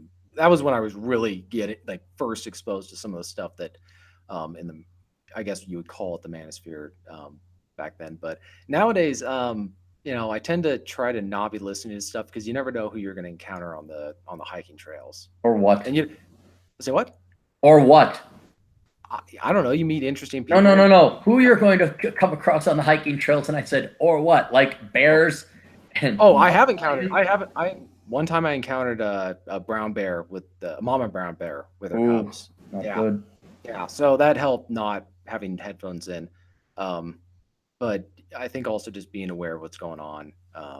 But yeah, you run into people and they may not talk to you if you got your headphones on, because they just assume that you can't hear them. So. Right. All right. Well, anyway, Adam Piggott cannot endorse Reconnaissance Man because he hasn't read it or listened to it. But if he did, I'm sure he would endorse it. Then we have The Black Man's Guide Out of Poverty. Adam Piggott is not black. Neither is TJ Martinell. Matter of fact, if a white guy says you should read this book, don't read it because it's not written for him. It's written for black gentlemen who are in poverty and would like to get out. So check that out. We got Bachelor Pad Economics. That's another must. I'd throw that up there, and that's just not because it's my book, but it is that good. Worthless, the young person's indispensable guide for choosing the right major. It is May coming up. Wait, is it May today? Yeah, it is May 1st, May Day. It's May 1st. Okay, it's May 1st. All right, so June is Worthless Degree Awareness Month, but I've thought about moving it to May because a lot of kids graduate at the end of May and not June. So I try to get Worthless out to as many high school kids as possible as a graduation gift. So if you have a kid who's about to graduate from high school or a loved one that's about to graduate from high school, or you yourself are about to graduate from high school, get that book, Worthless. I've always thought, like, in the movies where the goal of a submarine torpedo is to, like, hit the magazine, the ammunition part of the ship it's trying to sink so it blows up. Yeah. I've been trying to do that with Worthless, like send some torpedoes. Like if I could just get like Worthless in a couple high schools and have it go viral because it's controversial. So I've offered like 3 books. For another repeat of that Mad Max. Oh yeah. Oh, dude, if the world wants to hate me for like 48 hours, I will take it. Absolutely. Oh, that was my most successful week ever. Most successful 48 hours. But yeah, if I can get controversy or a kid to come in and just hand it around, because look, if there's any high school kids listening, more than happy to drop you a free copy of Worthless in the mail, assuming you take it to the school.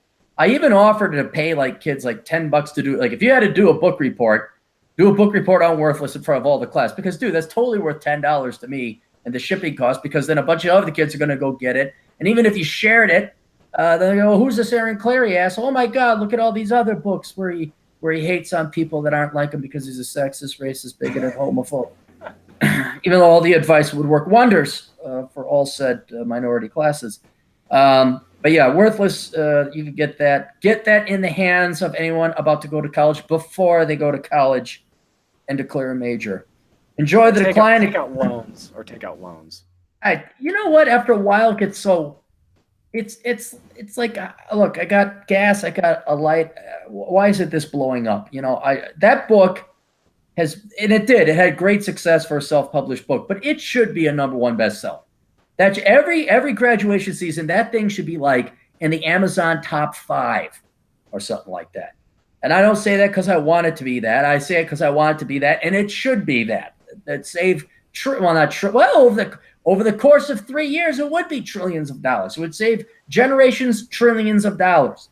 I could have prevented the housing bubble with my housing book. That was been $1 trillion right there. I could save trillions of dollars more over the course of generations, but no. They want the college experience. They actually think, let me tell you what they think, TJ. They actually think that they're going to get lucky with their sociology degree. It's like gambling. They think, oh yeah, I know 7 out of 8 sociology majors are going to be serving coffee just like I did in high school, but I'm going to be that lucky 8th one. I'm going to get a grant because I'm lucky. And hey, can you tell me what movie this is from? Sure. The Emperor knew the value of luck.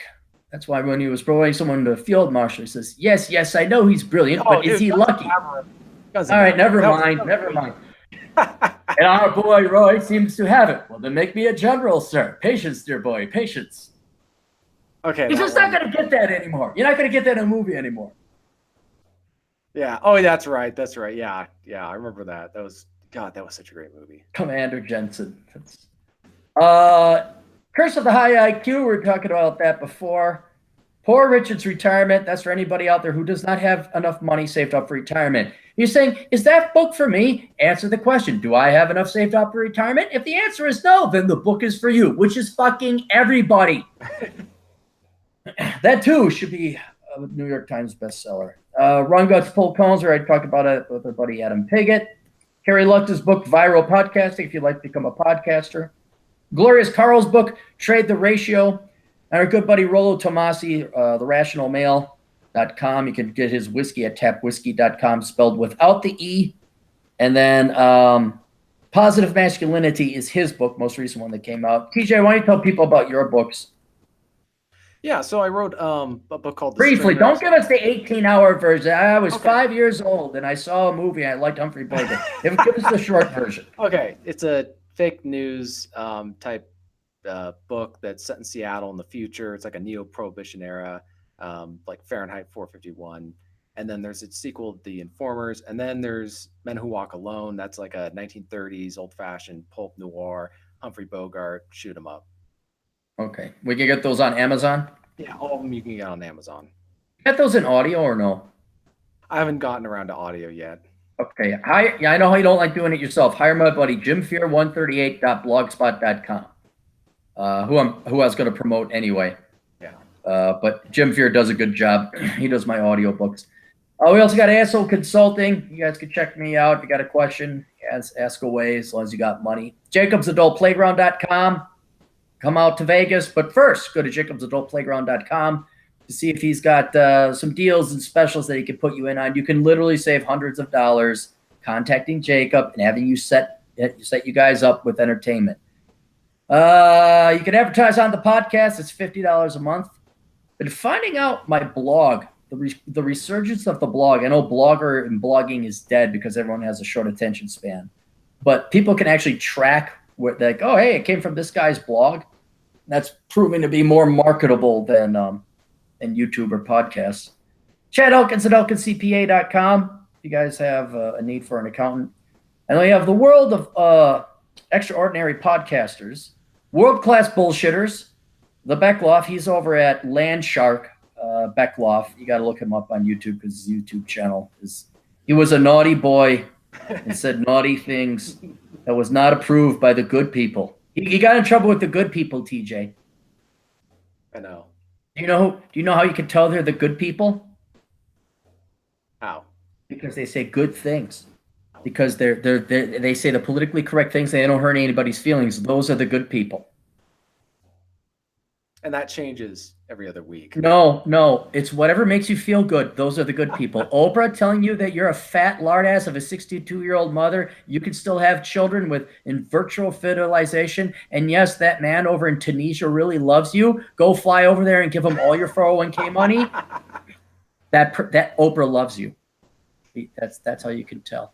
405media.com. Check out our good buddy John Grant. And he doesn't really necessarily have a show. He runs a podcast radio station full of different podcasters, including myself. Obsidian Radio, FinancialSurvivalNetwork.com, our good friend Kerry Lutz. Canto Talk, hosted by Silvio Canto, Canto. You can find him on Blog Talk Radio. Tom Likas at blowmeuptom.com. You ever listen to him when he was on radio out east or out west?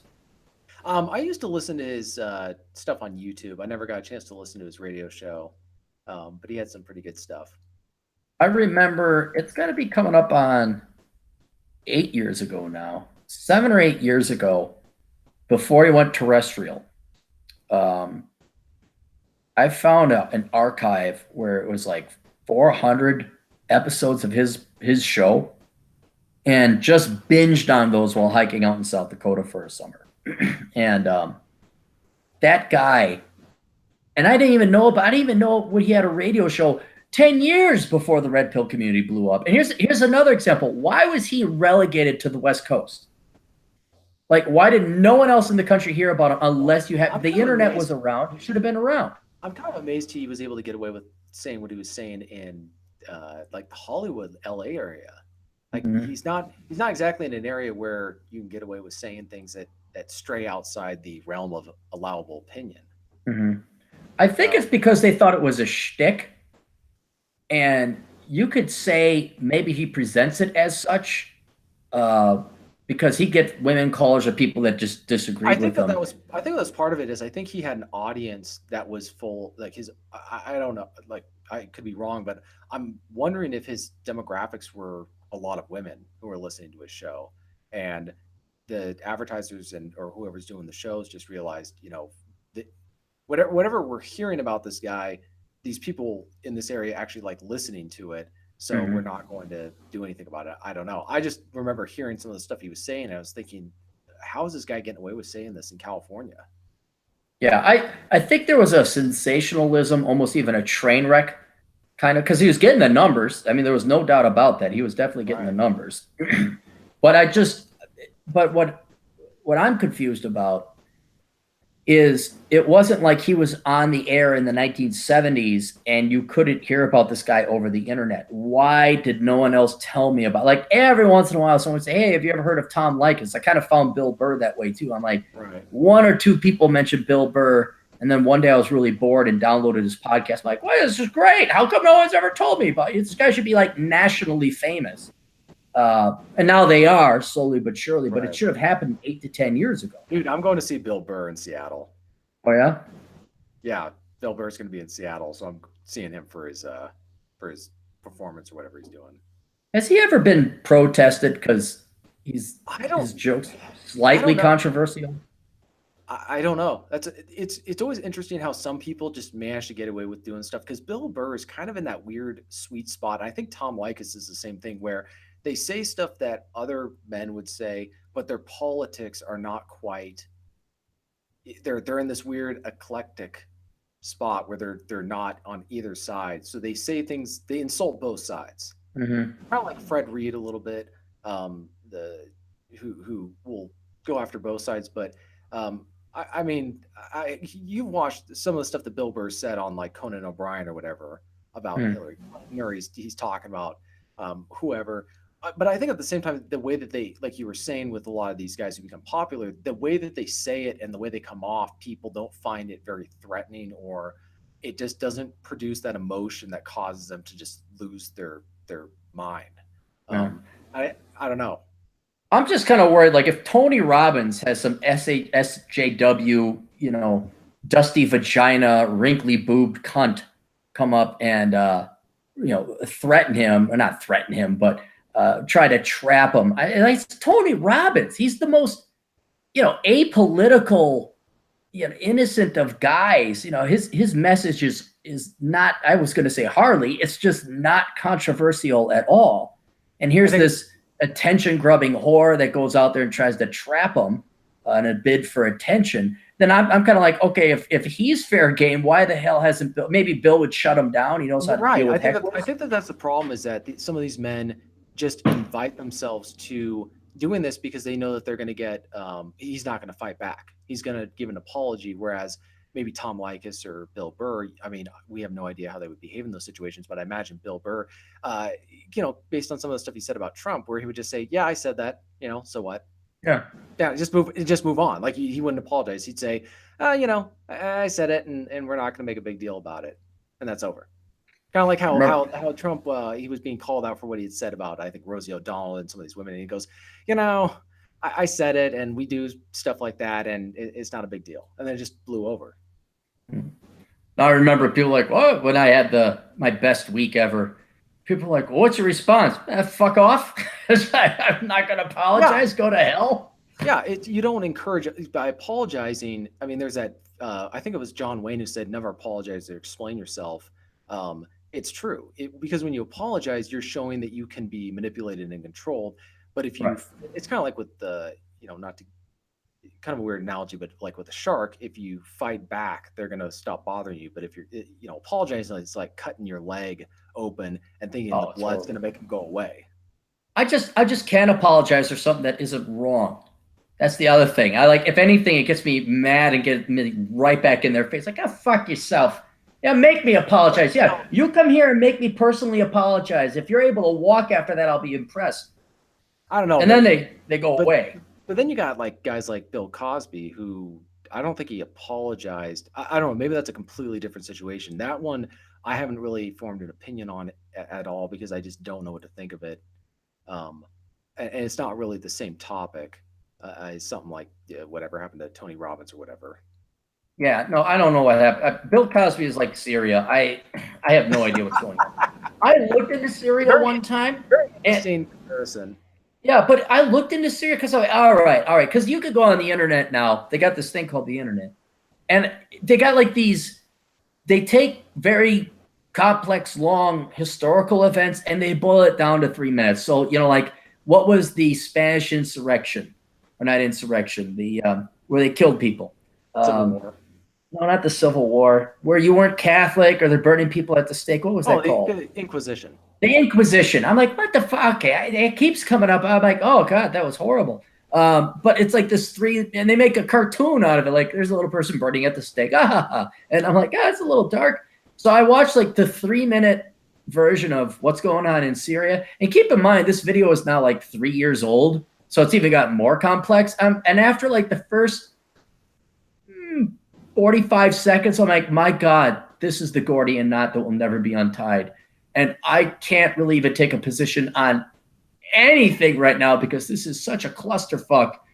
I'd be cheering on at least 2/3 bad people at this point in time, assuming if you even know that they're bad people. So yeah, Bill Cosby's kind of along the same way. I just don't know. Yeah, the difference is we don't have to really worry about or get involved with the Bill Cosby thing, but the whole Syrian thing, like our government's decided that whatever goes on in the Middle East is suddenly our business. If somebody lights a cigar in Aleppo, we've got to know about it. We've got to have a military response. Speaking of cigar, I might go get one later on tonight. I gotta pack it in. I'm leaving for back home. I'm in Vegas now. Has it finally stopped snowing in Minnesota? Well, I went back for a week foolishly because we got 14 inches of snow, 3-foot drifts. And I'm like, this sucks. Then I came back down and I went golfing and hiking and went to Zion and rode my motorcycle and had a lot of fun. And now I'm going to go back because I think the ice isn't even out on half the lakes. I mean, you still have ice, so you can't. Fishing season comes pretty soon here.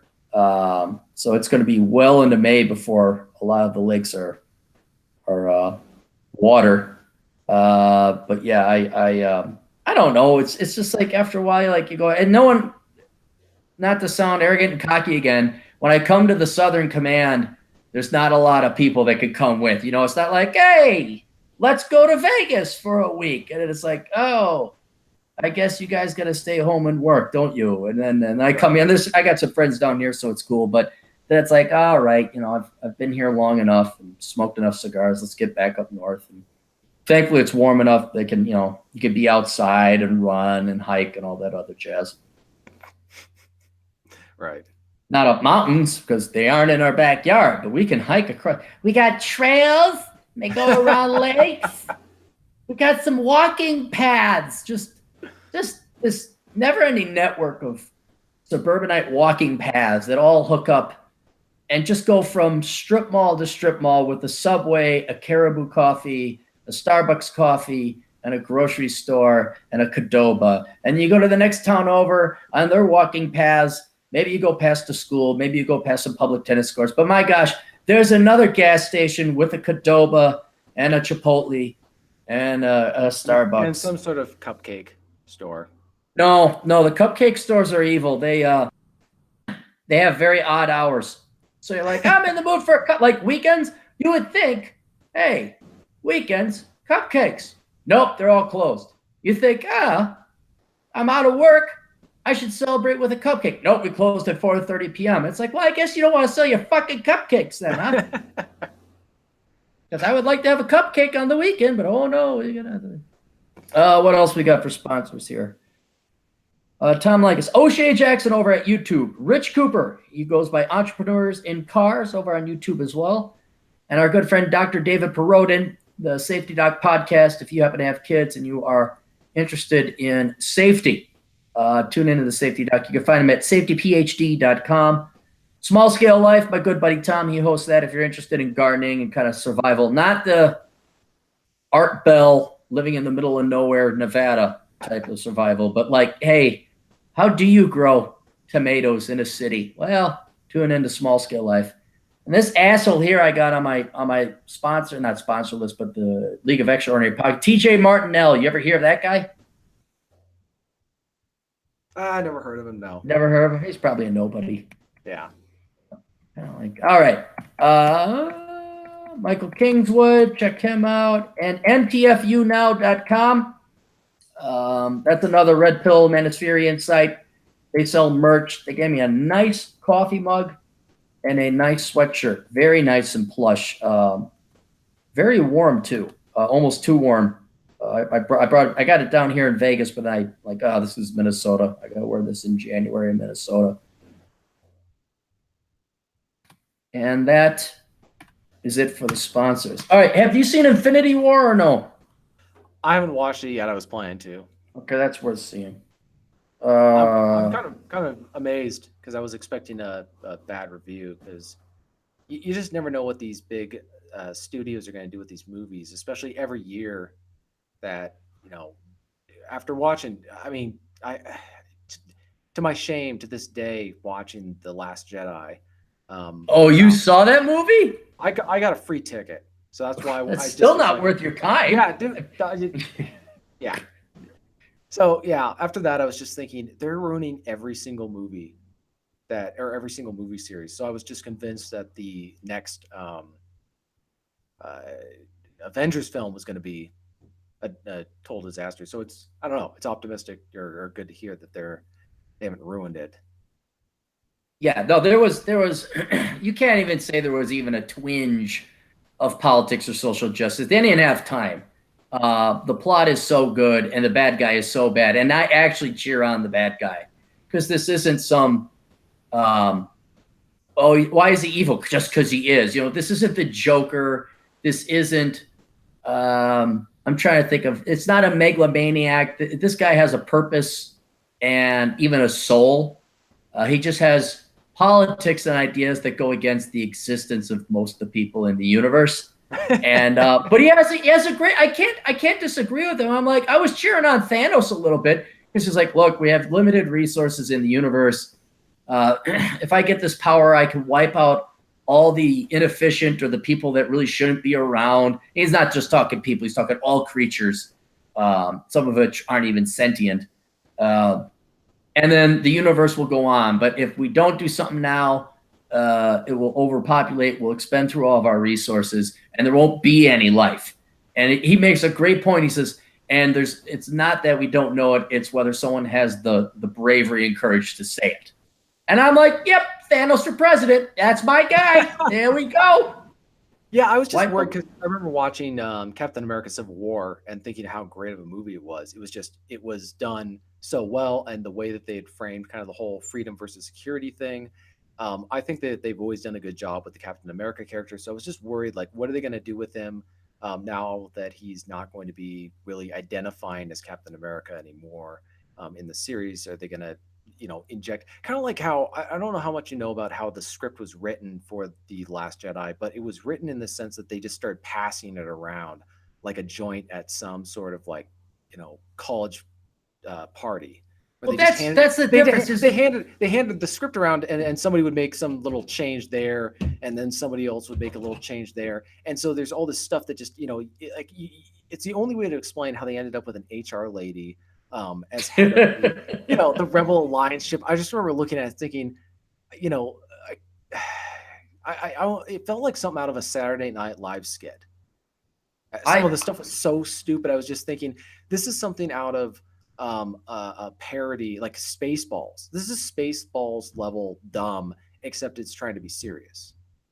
I could not, I heard such bad reviews. And like I said, I very much value my time. And a movie for anyone is a significant commitment of time. It's twice the amount of time you're going to spend at church, so it better have a payoff. But listening to Beckloff Jeff over at World Class Bullshitters, which you guys haven't tuned into, please tune into that. They were, and I know people have their biases and all that, but it's not that they said it's a bad movie and here's why. They're like, this is trash. And the blatant politics, not only that come through in the movie, but you see behind the scenes. And it's Kathleen something. Yeah, this is the yeah, gal, Kathleen Parker. something. Is it Kathleen Parker? Yeah, yeah. And what's funny Okay. is I think that some of these people were involved in the Indiana Jones films over the years. Before, I think that it was in younger years, but yeah, it was they were kind of passing the script around to different people who had political axe to grind, and so they just put these scenes in that really didn't have much to do with the script or the story, but it was making a statement. So is the movie that, what's the word I'm looking for? Disjointed? I mean, does it It not was flow well? It's just got a bunch of micro sermons in it about politics. I mean, yeah, it's there. Here's the thing, and I was talking about this on the previous live stream. You can go to a movie that you completely disagree with the message of the film, but you still acknowledge the fact that it is a great piece of art. There's a lot of films that have done that where I'm watching the film, and I think that's kind of what kills us a lot when, especially when you're red pill. You look at some of these films that you've just loved growing up and watching. It was kind of like when I was watching Die Hard. Die Hard's a great film, but you know the whole thing with the husband and Bruce Willis's character and his wife, uh, you don't really like the way that's what that's saying about the proper relationship that a man should have. But at the same time, it's a great film. It's a great piece of art. And so, but the Last Jedi was just, it was horrible in every way. It wasn't just a bad values being conveyed. It was a bad film. It didn't tell a story well. It wasn't. It was really cargo cultish way of adopting the Star Wars saga, because I think if they just have the aesthetics, they have the movie, but they have no idea what made the original Star Wars film enjoyable, and particularly Empire Strikes Back. So they were trying to like just grab. I mean, they blatantly ripped off the Battle of Hoth scene at the end of this movie. They I didn't come just up kind with of like a completely new, but well, okay, of the original three, there was always like, hey, we're going to have a unique battle here. Oh, we're going to have speed chasers in the forest here. There's something unique all the time. So this is just what we're going to I have mean, another Hoth battle. it makes people go back and look at the prequels and say, for all of his faults, George Lucas was actually trying to be original with the art and the culture of the films. They were different. Whereas these, it's not even, it's just soulless, and it's not. It's almost, it's like an inferior. I'm trying to think of a good analogy for it. It's like somebody trying to recreate a great car, but with inferior parts and with somebody who doesn't know how to design a car well. Imagine somebody taking a 1968 Camaro design and then trying to rework it to make it better, but turning it into a French lemon car. I'm still trying to imagine that in my head. Yeah, Absolutely. you're thinking, how is that possible? Well, watch The Last Jedi if you dare. Have something else going on, so it's not a complete waste of your time. No, But it's so sad but that movie, I knew nothing about the movie or the politics behind it. But dude, Mark Hamill, there's a YouTube compilation of his comments on that film when it came out. He badmouthed that film openly to the point where I think lawyers got involved, and he had to publicly, really, he had to recant. He had to reaffirm the faith in the series. But he walked out of, I think, one of the premieres, and they said, "What can you tell us about this film?" And he just blank face said, "It's the longest." And then one time he was in the middle of a live interview thing with the movie makers, and he was just kind of bad mouthing the script writers or the director or whoever. And then he paused and said, I realize now that we're being recorded live." I'm kind of like, I forgive Mark Hamill for a lot of things he said, because he actually was willing to say what a lot of people. I think that's, you got to wonder, did Harrison Ford look at the script and just say, "Somebody kill me," and they go, oh, he "Okay." probably. See, but that's what I was going to say. Is He'd want to die. He'd want to die since Return to die. Every bit of evidence and it was blatant. The you could not. They had to put together the largest study group or opinion group to say, can we get the most bitchy looking HR feminist type of woman to come up with that purple haired commander. Let's dye her purple. I mean, just a big hat tip to the S. And I think they were trying to be sly. And then the resting bitch face Asian chick emo kid. What's her name? Dude, that's when I almost wanted to, in the theater I was at, they have it where you can order drinks and food during the movie where they will come in and serve you food. I wanted to start ordering drinks at that point. It was I mean, that bad, huh? oh, it was. But it's like, look, you can visually tell, and I think they signal, not virtue signal, although they do that too, but these lefties signal to one another based on the way they dressed, based on the way they have. It's like, I'm one of you. Look at my thick rimmed glasses. Look, I'm not wearing makeup. Look, I'm overweight. Look, I just dress like utter shit. I mean, you could look at that gal, you could take both those girls, drop them in modern day America, say, well, that's a professor who's like never been married and hates men. And that's your typical first generation American Asian girl whose parents were working hard and became doctors and lawyers and spoiled or rotten, but she's been influenced by America. She dresses for shit. You know, you looked at it and like, oh, these are people in a movie. Are you sure? Or are you just trying to market to the fucking left on this one? Now, dude, now take that. Now consider how I went and watched Casablanca a couple years ago in a theater. There were teenage boys behind me with their parents, and you now understand why they like couldn't help but utter "wow" when they saw Ingrid Bergman walk in. You don't think she's the most attractive, you know? You don't think she's dude. I'm just saying, like that is what a lot of these kids have to put up with. Like that's what they see. Like Ingrid Bergman? Well, she's not that. Well, no, not oh, God. I'm trying to work with me. Work with me. Spit it out. Spit it out, son.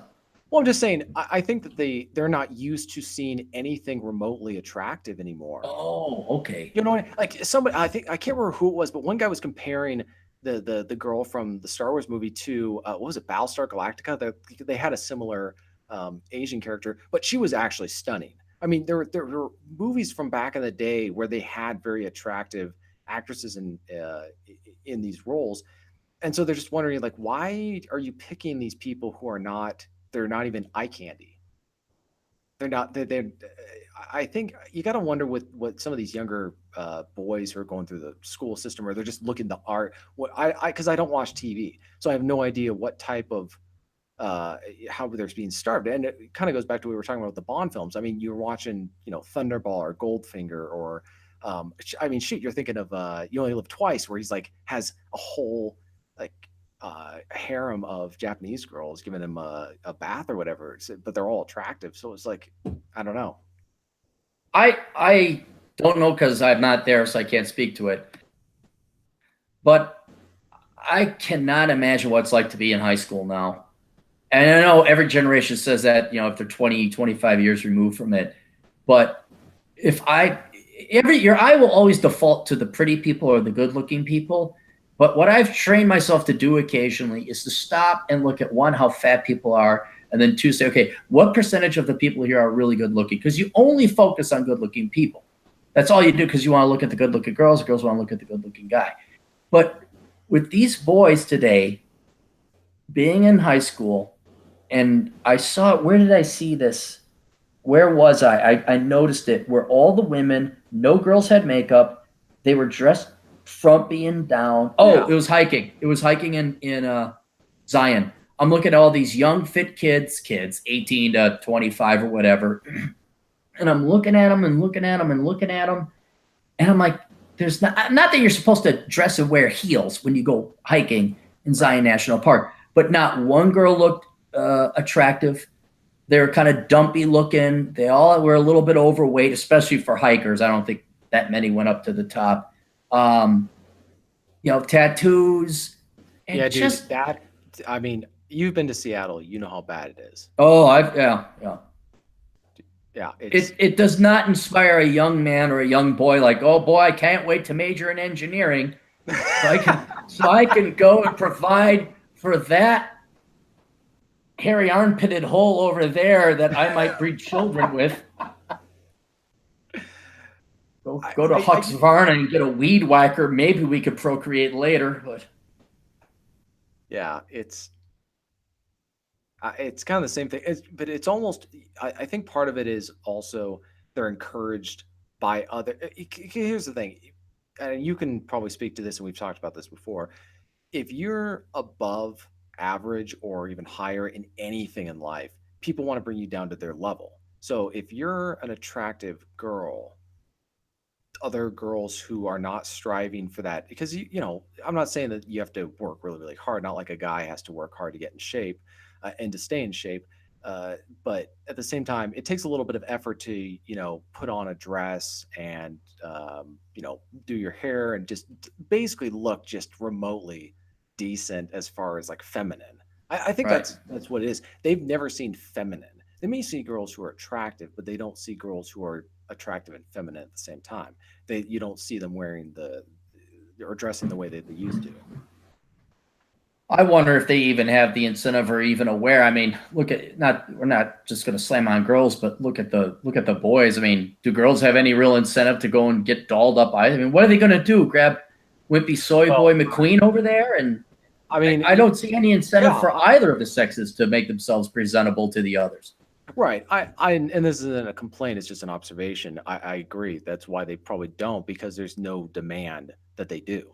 There's no, like you see these guys who are well accomplished in life and the type of girls that they're willing to go for, and then they say how they're lucky to have them. And I was like, Oh, you'd have been lucky to have never met her, dude. yeah, and that's well, and you're more true. And I wish I could say we're making this up or it's for sensationalism or to get the ratings or that we hate women. I can't because I got guys my own age. This is not millennials. I got one guy and I can't say, but there were so many deal breakers with this woman. One of them being horses. I'll tell people that, and that was the least of it. And you know how much I hate horses. But I'm looking at him. I'm like, you have the option to be single. You'd be infinitely better off being single. He's like, yeah, but I kind of want a girl. And I'm like, how are you, my friend? What happened to you?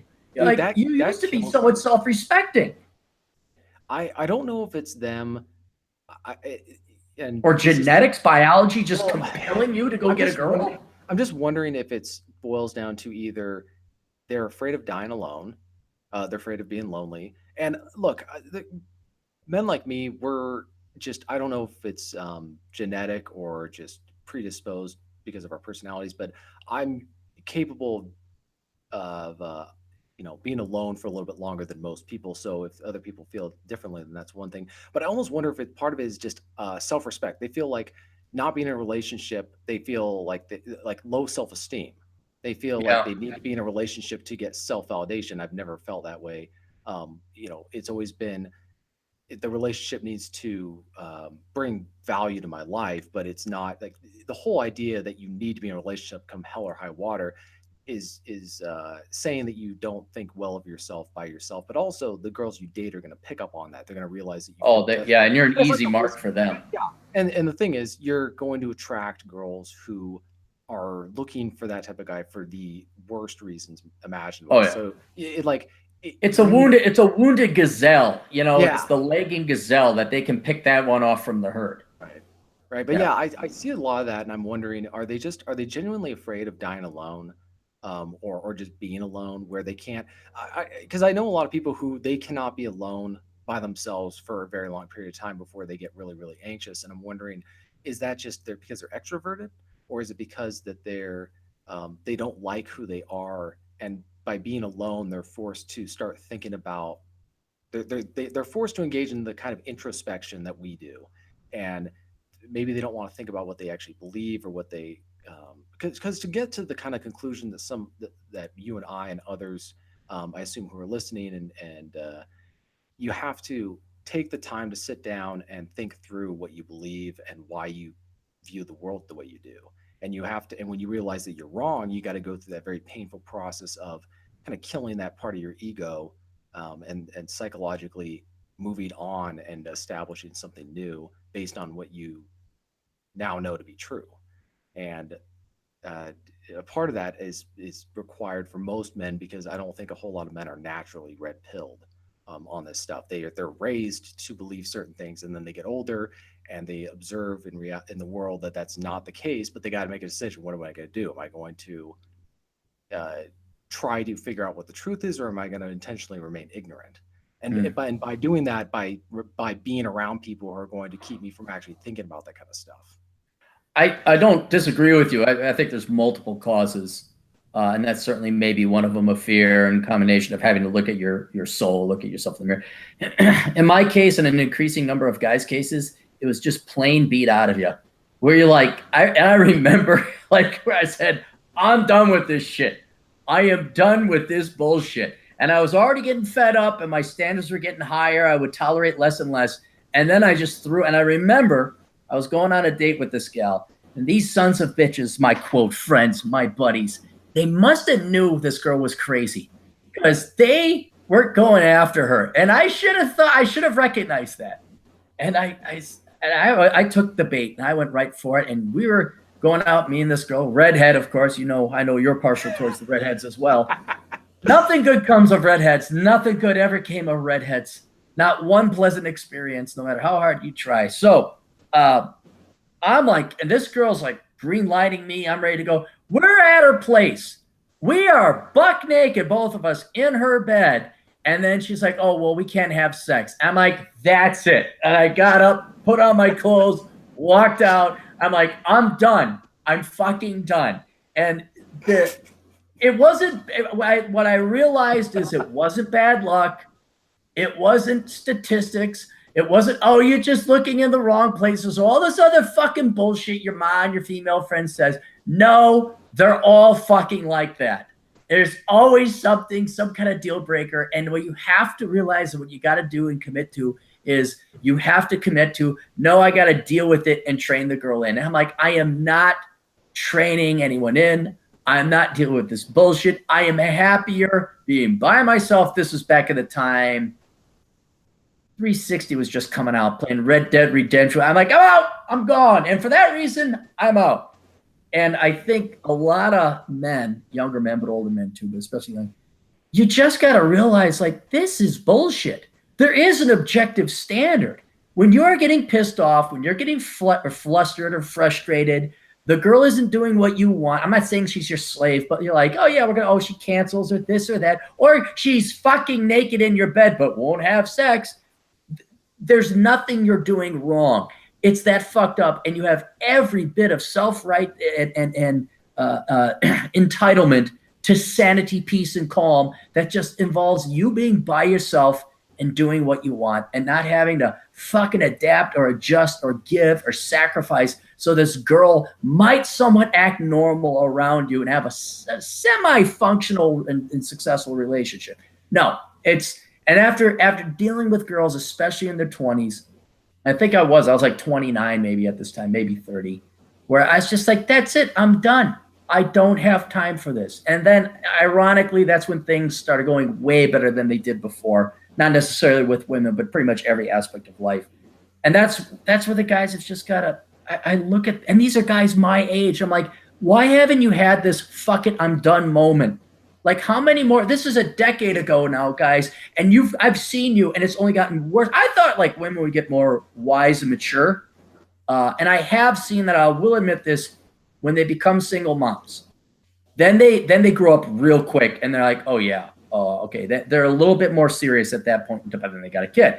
But the gals that are single and don't have kids, and are in their late 30s and 40s, you think it gets worse. It just gets more delusional and worse. And the absolute shit that my buddies who are my age are bringing in and thinking that this is like, well, I don't know if I'm going to meet it. Oh, it's like, go become a priest. Go join a monkery or a monastery. Go do whatever you go live up in the mountains in that gay community headed up by TJ Martinell over the Cascades. Go up there and smoke some pot or whatever they do up there. But God Almighty, don't deal with this anymore. But they don't. They don't have the self-respect, or they're just so hardwired to breathe. They got to have a gal. It comes down to self-respect. Like at some point, you have to say that regardless. Like at some point, like you were saying. You don't let people treat you that way. No, You can't. It just boggles. It really amazes me that a lot of men will not tolerate any kind of disrespect under any other circumstances. But then you bring it into a relationship, and they'll pretty much allow themselves to be, abused in like verbally. Oh They'll yeah, be ran over, Yeah, completely and then and owned. then and then you talk to them, like in the business world, they're just ruthless. They'll they'll show no mercy to old ladies, but then you turn around and deal with their girlfriends or whoever they're dating, or maybe their wives, and even their kids, and then they just turn their spine immediately just evaporates. And I don't know it's almost like it's part of the conditioning that we're taught, where they feel like that's an area, like the business world is an area where you're allowed to be ruthless like that. But then when you go into the relationship, they buy into that stuff. I see a lot of that, where there's men who they maintain frame very well in a lot of circumstances, particularly the professional life, but then they go into their personal life, and they start deferring, and they put up with all sorts of stuff that I couldn't imagine. I mean, I can't tolerate that stuff in either world, either the business world or my personal life, um, Hmm. because I have that self respect, and I don't, you know. When I was younger, I didn't necessarily think about it that way, but I remember when I was being treated in ways that I didn't like, and I pushed back, and it was sort of surprising for some of the people involved to see that. And they would say, "Well, if you want to be in a relationship, this is what you're going to have to do." And I go, "Well, okay, I guess I won't." Yeah. No, I mean, then you see the bug eyes, and they're like, they like some the you short. called their bluff. Oh my, oh shit. Well, you know what it is? I think that's part of it. Is somebody I don't. I think it's coming from the fact that, and I wouldn't know because I'm obviously not a girl, but for them, being alone is not, after a certain age, is not really conceivable. Like, it's assumed you're going to be in a relationship. So they assume that men have the same values. But what a lot of them don't understand is that we are very much capable of, like, we value the fact that we can get up on a Saturday morning at 7:30, go to our fridge and pull out a bottle of beer and drink it and have it for breakfast. Like, we can do that. We don't have to, but we can. We can go, like, we get up every single morning and we can do whatever we want.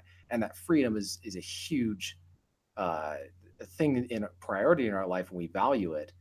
But and being in a relationship or getting married or whatever, we have to give that up. Now, it could be worth it under the right circumstances, but the idea that we're going to give it up no matter what for whoever happens to be there is, I I I see men doing that. I just don't get it.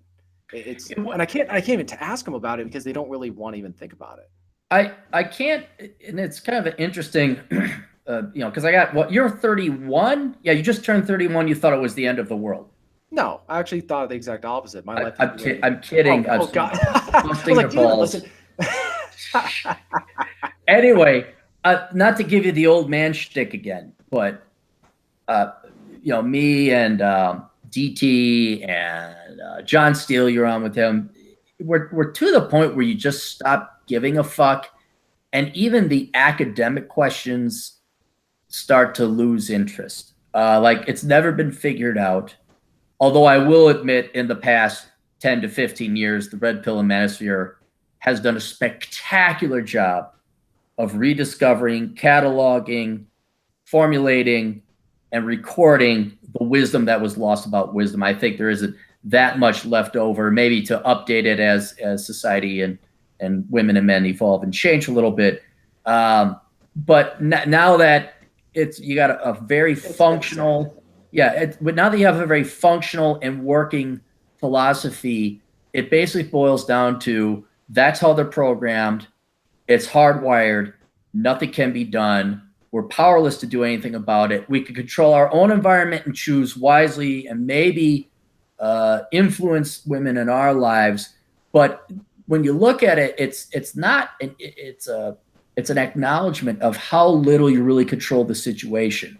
It's kind of like Texas Hold'em poker. You control some of the variables. You wield some kind of control and power over the situation, but there's a huge aspect of chance.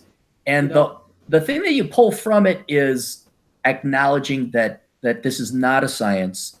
And then soon, once you do that and you played your cards right, you start to maybe not so much disengage, but you just move on and you just don't care. And I think you and I, you're especially, to save yourself some banging your head against the wall. I don't know if you're ever going to find the answer to why your male friends accept this unacceptable treatment from quote unquote loved ones or women or the family and don't man up and spine up. And I've tried, man. I've tried and I've lost friendships. I've said, hey, have you even try to be polite about, hey, maybe you ought to think about telling your kid not to disrespect you like that. You understand, you don't have kids. And after a while, it's like, yeah, you know what? I'm not even gonna get my blood pressure up about it. And you kind of almost watch it as a sport or a movie, completely removed from it. I think the important takeaway that I've learned, still being a bachelor, and maybe you can attest to this too, is that men who discover the red pill philosophy and learn about that stuff, um, there's going to be a temptation for them to be bitter at first because, and I get it. Like I was very angry at first because you realize that everything you've been taught on a lot of things, like critical areas of life, like we're talking fundamentals, was completely inaccurate, and could have ruined your life had you acted on it before learning about the truth.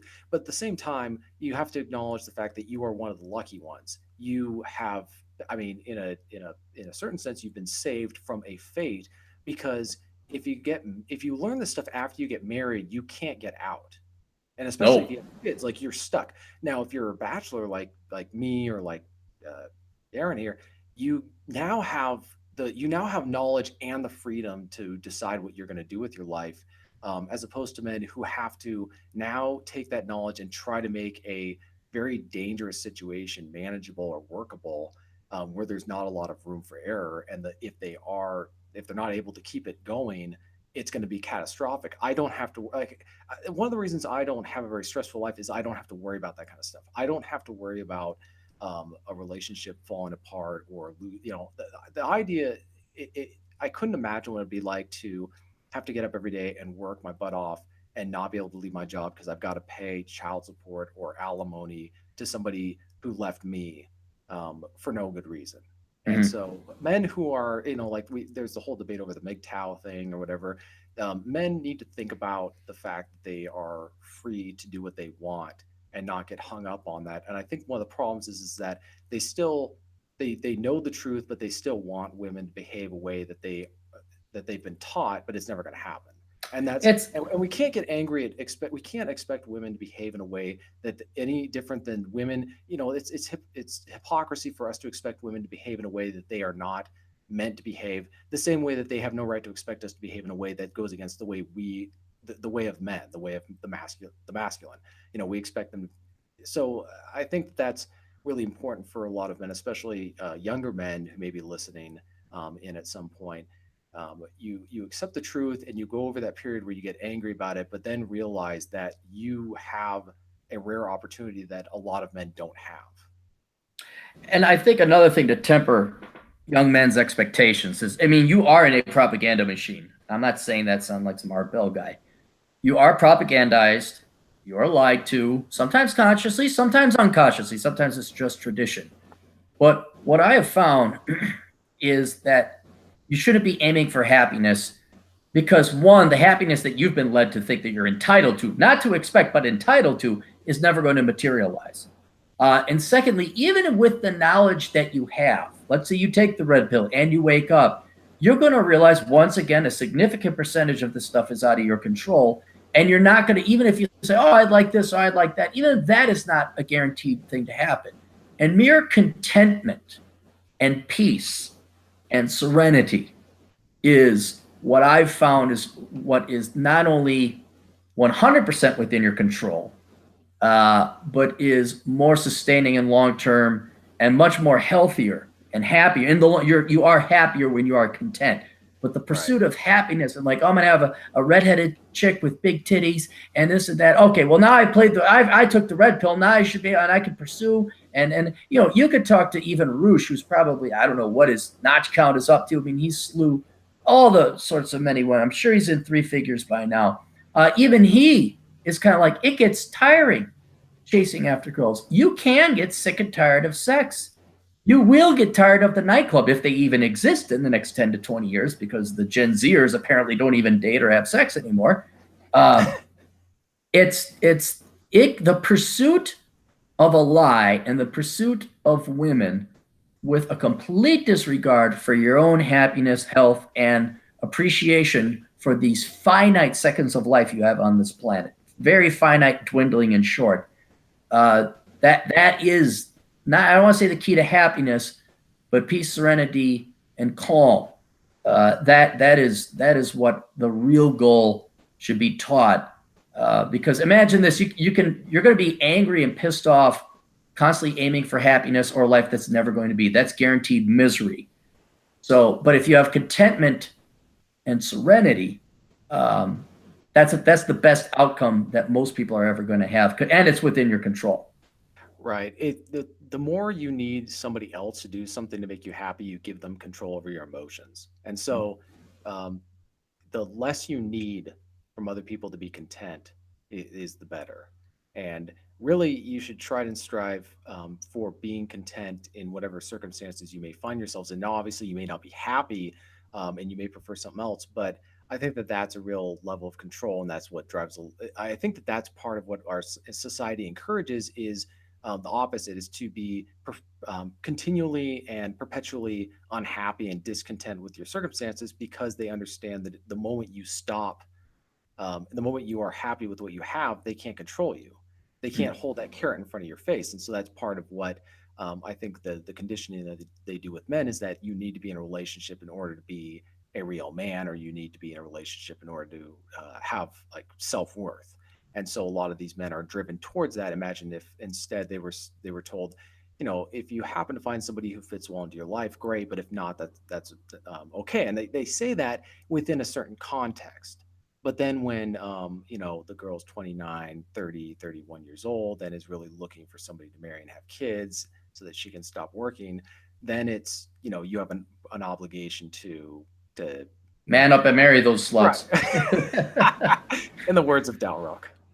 I Oh shoot, I had a thought and it just escaped me now. Oh, again, I'm not in high school, but based, even if one half of what I see is true on the internet, and you see this Me Too movement and this heavily skewed pro female, you got to warn these young guys that these women, if not outright consciously being brainwashed and propagandized, or at least skewed, I hate to use the word hate, but certainly distrustful of you, certainly suspicious of you, certainly to have a negative opinion of you. I would even say, in the case of some feminists, outright hate you. You young boys have got to realize that talking to what we were talking about before, how can people watch crappy movies? How comes no one's seen the Guns of Navarone? Because people are sheep. And a lot of these young gals out there, as the men too, but most men are interested in dating men. A lot of these gals have been brainwashed to, at best, look at men coolly, to look at them with some reservations, and in some cases, outright hate you. And whether it's right or wrong that this brainwashing took, it did. And down the road, I really fear for Gen X. I mean, you look at the millennial boys and the fake rape accusation epidemic happening today to men in their 20s. But boy, these Gen Z boys, I'm afraid what's going to happen when these girls are 25 and I don't know, put your arm around a girl at a party once and you were drunk, and that's sexual assault or harassment or something. Well, I think that I have a bit of a theory on what's going to happen and what's already happening is that you have, you know, you talk about how they've been taught to be afraid of men. That's true, but at the same time, it's like when men go after a girl who they know is trouble, but you know they're horny and they can't control themselves, so they go after the girl, and of course they end up having their life destroyed as a result. You have these girls who will know that Harley McBadboy is not good for them, but she'll go after him anyways, and of course he either doesn't care or won't be worried about being charged with a or whatever accusation. But the key will be when they get to be in their late 20s and early 30s and they want to get married, they will have men available who are so passive that the women are free to initiate with any man that they want. They get to be, it's basically like, I think as Rollo Tomasi has said, it's like Sadie Hawkins' dance, where they get to Oh, pick. that's never going to happen. Go on. I'll explain why. No, it's a situation where when the girls get old enough to get married, they're going to go and not initiate, like they're not going to go ask the guy out, but then they're going to start flirting very heavily with men who may not have the courage to ask out a girl originally because they've been taught all this like Me Too stuff and enthusiastic verbal blah blah blah blah blah consent, where they're just terrified of and also this, I think this is where the resting bitch face thing comes into play, where the girls are basically keeping those guys away during the time when they don't want to be um, like married or dating those kind of guys. They want to be with the guys that they really don't want to marry. Chad McThundercock, yes. Yeah, yes. yeah. And otherwise known as Chad Elkins CPA, but we keep his porn moonlighting business to a minimum. We keep that quiet. And again, I don't think that this is like they sit down and write this down. I think that what they are doing is they are reacting to that naturally. Like they want to compartmentalize the men that they want to have fun with, and then they want to compartmentalize the men that they want to marry, but they need that reassurance that those men are going to be there. And so if they have guys who are single, they're not initiating with women, they're going to be very easy to control when because I've been noticing that a lot with women who've been getting married, or maybe I don't know, maybe it's just been from what I've observed. The men tend to be very what would you say, not supplicating, but just like the woman is the one who's very much pushing things and driving things, and he does the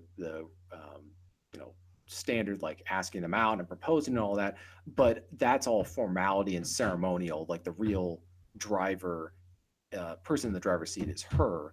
And so I don't know, I could be completely wrong, but that's what I'm suspecting is kind of down the road where it's been so segregated because they've scared the living crap out of these young men from asking out girls, that they can now go, when the girls decide that they want to be in the relationship with them, they're free to do so, and they don't have to worry about being rejected because these guys have been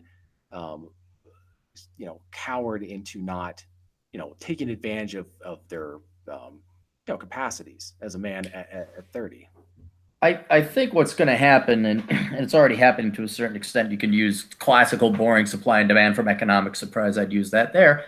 But the supply of women to be married is being removed. They got their careers. They got this. They got that. They got their. I wish we could even call half the crap that they have as careers. It's not. It's hobbies, and it's government subsidized hobbies at that. But quote unquote careers. And then the men, they've been so deteriorated. So women are distrustful of men. Every guy's going to go and run off with a younger, hotter trophy wife, and that's why you got to have a career. So women are removing themselves from the marriage market or commitment market. Men are just look, like I said, we didn't have this cacophony of fake rape and everything's harassment type of thing in my day. But even I said, fuck it, my time is not worth it, and I left. But I can only imagine the constant pro rah female, which is okay and fine if you think that's going to bolster their confidence and work ethic. But men have privilege and masculinity is toxic and fake rape. And, here's this Gen Z kid and he saw his brother get accused of fake rape and went through crazy. And now men are removing themselves because they don't want to do anything with women. And the price point, if you will, because, supply equals demand, that's the point of equilibrium. So then you have the price and you have supply. What's happening is the price is the age at which people are getting married. And that has been going up, which means actually going down, because men, no matter what, and this is why I kind of disagree with you a little bit there, men are the ones that still propose. We're the ones that ask women out. And this is one thing where women are hands down inferior to men. I know it's not politically correct, but it's true. There's some things women are better at than men. Some things men are better at than women. And courage in approaching the opposite sex is purely the domain of men. And women have failed miserably in achieving parity and equality. Hang on, not done. So now that men are, and they're voting with their feet. They're leaving. They're not in the marriage. So now what is it? The average guy gets married at 33 or something like that. I think which women are completely unaware of because they're too busy paying off their student loans, getting their masters at that time. But that's what I think is going to happen is there's just going to be a evacuation of the dating, courtship, and marriage markets, where just fewer and fewer people are going to be getting married and date. I mean, you already see it with the Gen Zers. Like, what was it? Like 45, was it 60%? Somewhere around half of seniors last year had never been on a date. I'm like, dude, I was a nerd and I got plenty of dates. What the hell? How have you Well, never been on a date? so you let's go back to you were saying about the approaching thing. Let's make sure we understand the nuance here. The women aren't, it's kind of like the women are going to start acting the way a normal girl would in the 1940s when she's interested in a guy. She's going to give off heavy indications of interest in him Mm-hmm. to the point where he feels like it's so obvious the guy would have to be a complete moron to not know that this girl's interested and wants him to be asked out. I think the whole all this nonsense that they've been taught is intended to make them terrified of asking out any girl who is not clearly interested in him. And so what it's going to do is it's going to keep the men from asking out girls and initiating the men that they want to later marry. Like it's going to again segregate because there's going to be the men who are going to, approach women no matter what. They're just not going to care Right. because they're for whatever reason. And so when the women decide that they want to get married, now they're going to, take off that scowl that that did not depict. RBF. Yeah, they're going to take off the scowl and they're going to start smiling and saying, trying to flirt heavily with some guy who is very, Poindextery. yeah, yeah, like the guy who would have never thought of asking. And he's, of course, going to think that, his years have paid off or whatever. Or, yeah. So it's so sad. now we could be now the one thing that could happen, and this goes back to what I was saying about people kind of being sheeple, is that we much like the marriage market and other types of bubbles, we could see a burst in the marriage bubble where, and for a variety of reasons, something that could happen that causes, and it could start with younger women, some girl somewhere becoming a bit of a trendsetter and saying she's going to get married young, and it suddenly becomes a sign of status, and suddenly all the girls her age want to start getting married. Well, then the older girls are going to have to start competing with the younger girls, and then it's going to be this kind of crash where the standards that women are going to have for men are going to drop down to what they should be, which is, he's employed, he's got no criminal convictions, he has only two eyebrows. Oh, hang on, hold up, go back a bit. What's going to be the catalyst to this? What's going to trigger women to do Something, this? I mean, this is all hypothetical, Oh, theoretical. okay. It might never happen, but I'm thinking one possibility is that you have a girl, a famous celebrity, or just some girl somewhere, somebody causes the notion of being married young at like early 20s or something to be fashionable. Like they make it cool. And so all the girls her age want to start getting married at that age, and they start, of course, sapping up the guys who are in their late 20s and 30s because that's the kind of the ideal thing. Mm. Well, then the girls the same age as those men are going to want to lock them in, and then that's going to cause the panic. And then that's where suddenly the 483 bullet point list of, expectations for the men is going to be burned, and they're going to have, the basic standards of men so that they can lock some guy in before he's married off. That now again, that could never happen, or that may never happen, but something could cause, or maybe there's an economic collapse where all these jobs that have allowed women to avoid getting married because they can support themselves financially through Please don't call those jobs. Don't call the assistant reserve, vice reserve, break glass in case okay. of emergency diversity director at some government Okay. institution or universe. Don't call that a career or job. That's welfare. That's glorified, egotistical So the greater welfare state collapses due to an economic, like what something happens where our nation can no longer be in debt. We've got to start balancing our budget. We can't spend any more money, or we have a bigger crisis on our hands, and the welfare state disappears. Well, now they've got to start relying on a man like they before to have that kind of lifestyle. Then suddenly men who've got, our basic providers like back in the day. I mean, that is all possibility. We could see this whole situation going on for the next 10, 20 years, but we could also see that happen theoretically tomorrow. I don't think it's going to happen right now. And the nice thing is about being a man is, at least at my age, I can afford to wait a few years before, before finding out if that's actually going to happen. But the girls my age can't afford to wait that long. So that's, I don't know. We'll see what happens. I just remember looking at Dalrock's, some of his blog posts on the number of never marrieds piling up. It's almost like a bubble. And what happens when those women start like decide to get married in mass, but then they realize that there aren't as enough men for everyone. Well, and another thing, and you'll find this also because you, let's just admit it, you're very independent minded. You go off, you do your own thing. You're okay being alone. Right. What ends up happening, I've seen this with a lot of my older friends who are in their 50s now, never married men. Uh, you're set in your ways. You're an old dog then, and you don't want anyone in your house. You don't. You got your routine. You got the couch you want. You're perfect. Like I said, peace, serenity, and calm.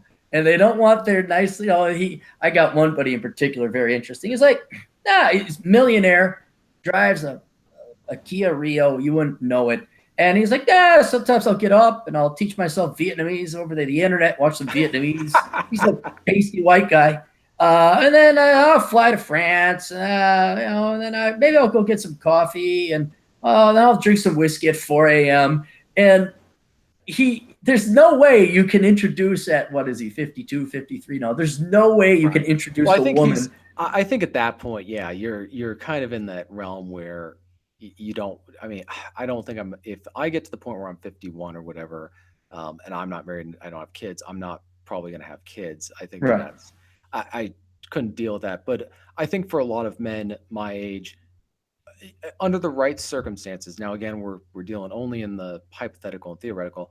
The expectations of women for men to get married could drop so low that men are not used to. I mean, to be frank, moving from Seattle to over here, Mm-hmm. and talking to some of the older generation people, they were actually talked like that. They were amazed that I wasn't divorced. I didn't have any illegitimate kids. I had a job. I paid my own bills. I had my own house. You're in Like shape. yeah, they were like, like it was sort of you'd be perfect for any girl to marry. Not to my own horn, but it just like their expectations are based on the 1950s, where like the typical guy in my situation would be getting married. Nowadays, you have to outperform the government um, for providing for a girl, but also you Oh, have to basically give them the impression that they're going to be in charge. I understand that there are men who are able to properly, like you would say, train them into thinking the proper way for a healthy relationship, but that's not how a lot of women in their late 20s and 30s are going to be thinking. They're thinking, I'm ready for my for the man who's going to be to fit into my life, right. and basically, It's, and you know why? Because according to her schedule, it's September 15th, 2021. it's She time to get finished her married. master's. She will have completed her 3 years to that date, and then she's supposed to find a man and get married according Yeah, to the and scripture. Right. yeah, and she needs to get married by this date, and she needs to have kids at this date. 2.5 kids. Right. No sooner, no later. No So sooner, yeah, no later. like there's a plan, and it's kind of amazing. And some people listening may think, oh, this is you're kind of exaggerating. I know people who've planned out their whole weddings, and they kind of joke, all I need is a man like to fill in the groom's role. Like they plan a lot of this stuff out. Now, some of the time they may be joking, but at the same time, if nobody gives them sort of a healthy counterbalance or kind of grounds them in reality, they carry this stuff with them, sort of like how a lot of men watch these Disney films and get one-itis and think that they're going to find their one true love because their dad didn't have the decency to say, "Yeah, son, it's a stupid cartoon show, and you don't watch cartoons to find life's truths. Here's a couple books that you can read, or let me tell you about my life and my experience." But yeah, then they get older and they think I mean, a lot of men think I'm going to meet the one, and girls will also think that way. Oh, we're going to meet the one here, and they have this very specific idea He'll of what the say perfect. this. I'll shoot him down and act like I have a Dude, boyfriend. what, Then what he'll was that? say, What was that if movie? anyone goes on the critical list, let me know. And then I'll know it's him. What was that name of that Robert that when he was young, like we're talking young, Robert Downey Jr. movie, where some girl had a fortune teller say the name of her husband or true love was ever going to be. Did you ever watch that film? That sounds like a horrible film that I wouldn't It watch. was a horrible film. I was forced to watch it under circumstances that from now on dates you watch action movies. So, but yeah, but it was that mentality of, oh, some fortune teller at 10 when I was 10 told me that my the love of my life was going to be named this, or he was going to be from here, or he was going to do this, and so that's the way it's going to be. And then you try to ground them in reality at that point, and it's a little too late. Well, that's because they're not even thinking of that's pure selfishness because they're not thinking about the other person. There's no what is it, empathy or sympathy or there's no selflessness. It's this is all me and it's my day and I have this planned out. We're going to have these type of going away party favors. What's funny is the ability to outcompete others is so easy. One girl's young girl was asking me, like, how do I outcompete all the other girls? And I go, just learn how to cook. Just learn, like, be able to make like homemade pasta from scratch. You will like have a monopoly on the men. I'll even one up you. Forget the pasta. Don't get fat. Don't be fat. No, I'm being deadly serious. Don't be fat. Be nice. Show up on time. Boom. Boom. Now we could go into unicorn land, major in STEM, get fake titties, whatever. I mean, it really is show up on time, be nice, don't be fat. And you are already in the top 3% of most women. Right. Yeah. It doesn't take a whole lot. And so I'm just amazed that more of them aren't taking advantage of that. It's sort of like, I mean, you kind of see that with the trad tots or whatever they are, the ones who go on you, like they know that there are so few of them in the movement that all they have to do is just say what the guys are saying. And then, they get 200,000 views, and then they say something that's remotely intelligent on Twitter and they get 1,000 retweets. Whereas, guys like Quintus Curtius or whoever says something that's, legitimately profound or brilliant, boggling, and he'll get, he'll get respectable responses, but nothing compared to this, what they're getting. So, yeah, it's like I said, it's enough to retire and just extricate yourself from the situation and look and observe. And but I mean, to be fair to the girls too, and again, going back to everybody's leaving the market, it's not like the young boys are really offering much of anything. I mean, I'm in nowhere near as good a shape as you. I listened to your podcast about how you were benching over 300. I'm like, shit. I think I might be able to not embarrass you while hiking if we ever do some serious hiking. But for the most part, you look at what these girls have to choose from. I can understand why they're going, the girls only go for the top 20%. 20, I'd say like 10% because 80, 90% of you guys are fat soy boy, limp-wristed fucks. And we can pick on women like, hey, it's really simple. Be nice, don't be fat, and be on time. And then you're in the top 3%. But for boys, it's like, be able to bench press your body weight, don't be fat, and then, I mean, what? Don't eat soy. Don't eat, like, it's just amazing how men that you think are batting for the other team turn out to be. But I mean, you're talking about how the guys have to say. You meet you guys who you think are on the other side, and then their girlfriend shows up, and you're kind of like shocked. You're like, how do you have one? Well, I'm just thinking, is he like her? Like I almost one time I was in a blunt mood, so I almost wanted to ask, like, kind of like Mark Wahlberg from that movie, The Other Guys, where Will Ferrell's got Eva Mendes for his wife. And he's like, why are you with him? I almost wanted to say that as a joke, but I was like, you know what? And not in the right situation. There's a piece of me that looks at that, and I'm just kind of like, I should try and steal her from him because it's like, what is it that bad? Is it really that bad that this is who you're going out like the guitar playing poet major? I just well, just the way that they're like so nice to their. I don't want to say nice and like they're not being friendly, like they're being overly doting. Nice doting on their. So when I was in town back before I lived here, there was this one girl in a store that I ran into who was heavily flirting with me to the point where I was about to ask her out. And then her boyfriend showed up and he was like the overly doting, like, honey, are you okay type. And I was just thinking, well, it's another reason boys don't ask girls. If I had a nickel for every time heavily flirting, this and that, and then also, I have a boyfriend. It's like, well, then what the fuck was this shit about? That's like the zipping down my pants and you're on your knees. What the fuck? Yeah, if they're overtly friendly, my starting assumption is they're in a relationship. Yeah. Yeah. It's all fun. Yep. And so, like I said, I'm gonna go hiking and playing golf and ride the motorcycle. And oh my god, And you know they're free to join us on these adventures, but we're not. There's not going to be any demands. It's going to be we're doing this, and if you want to join us, great. But if not, we're doing it all the same. I got one that's going on the critical list. I might line you up with. But and then I got several. I mean, there's. I the old cat that runs into girls. We do have female listeners. God bless all three of you. But no, we probably have a couple hundred, I'd say, within the sphere, and a lot, and they're cool. Like they already got that one great thing about them is they're not this brainwashed leftist sheep. These are really truly independent thinking women.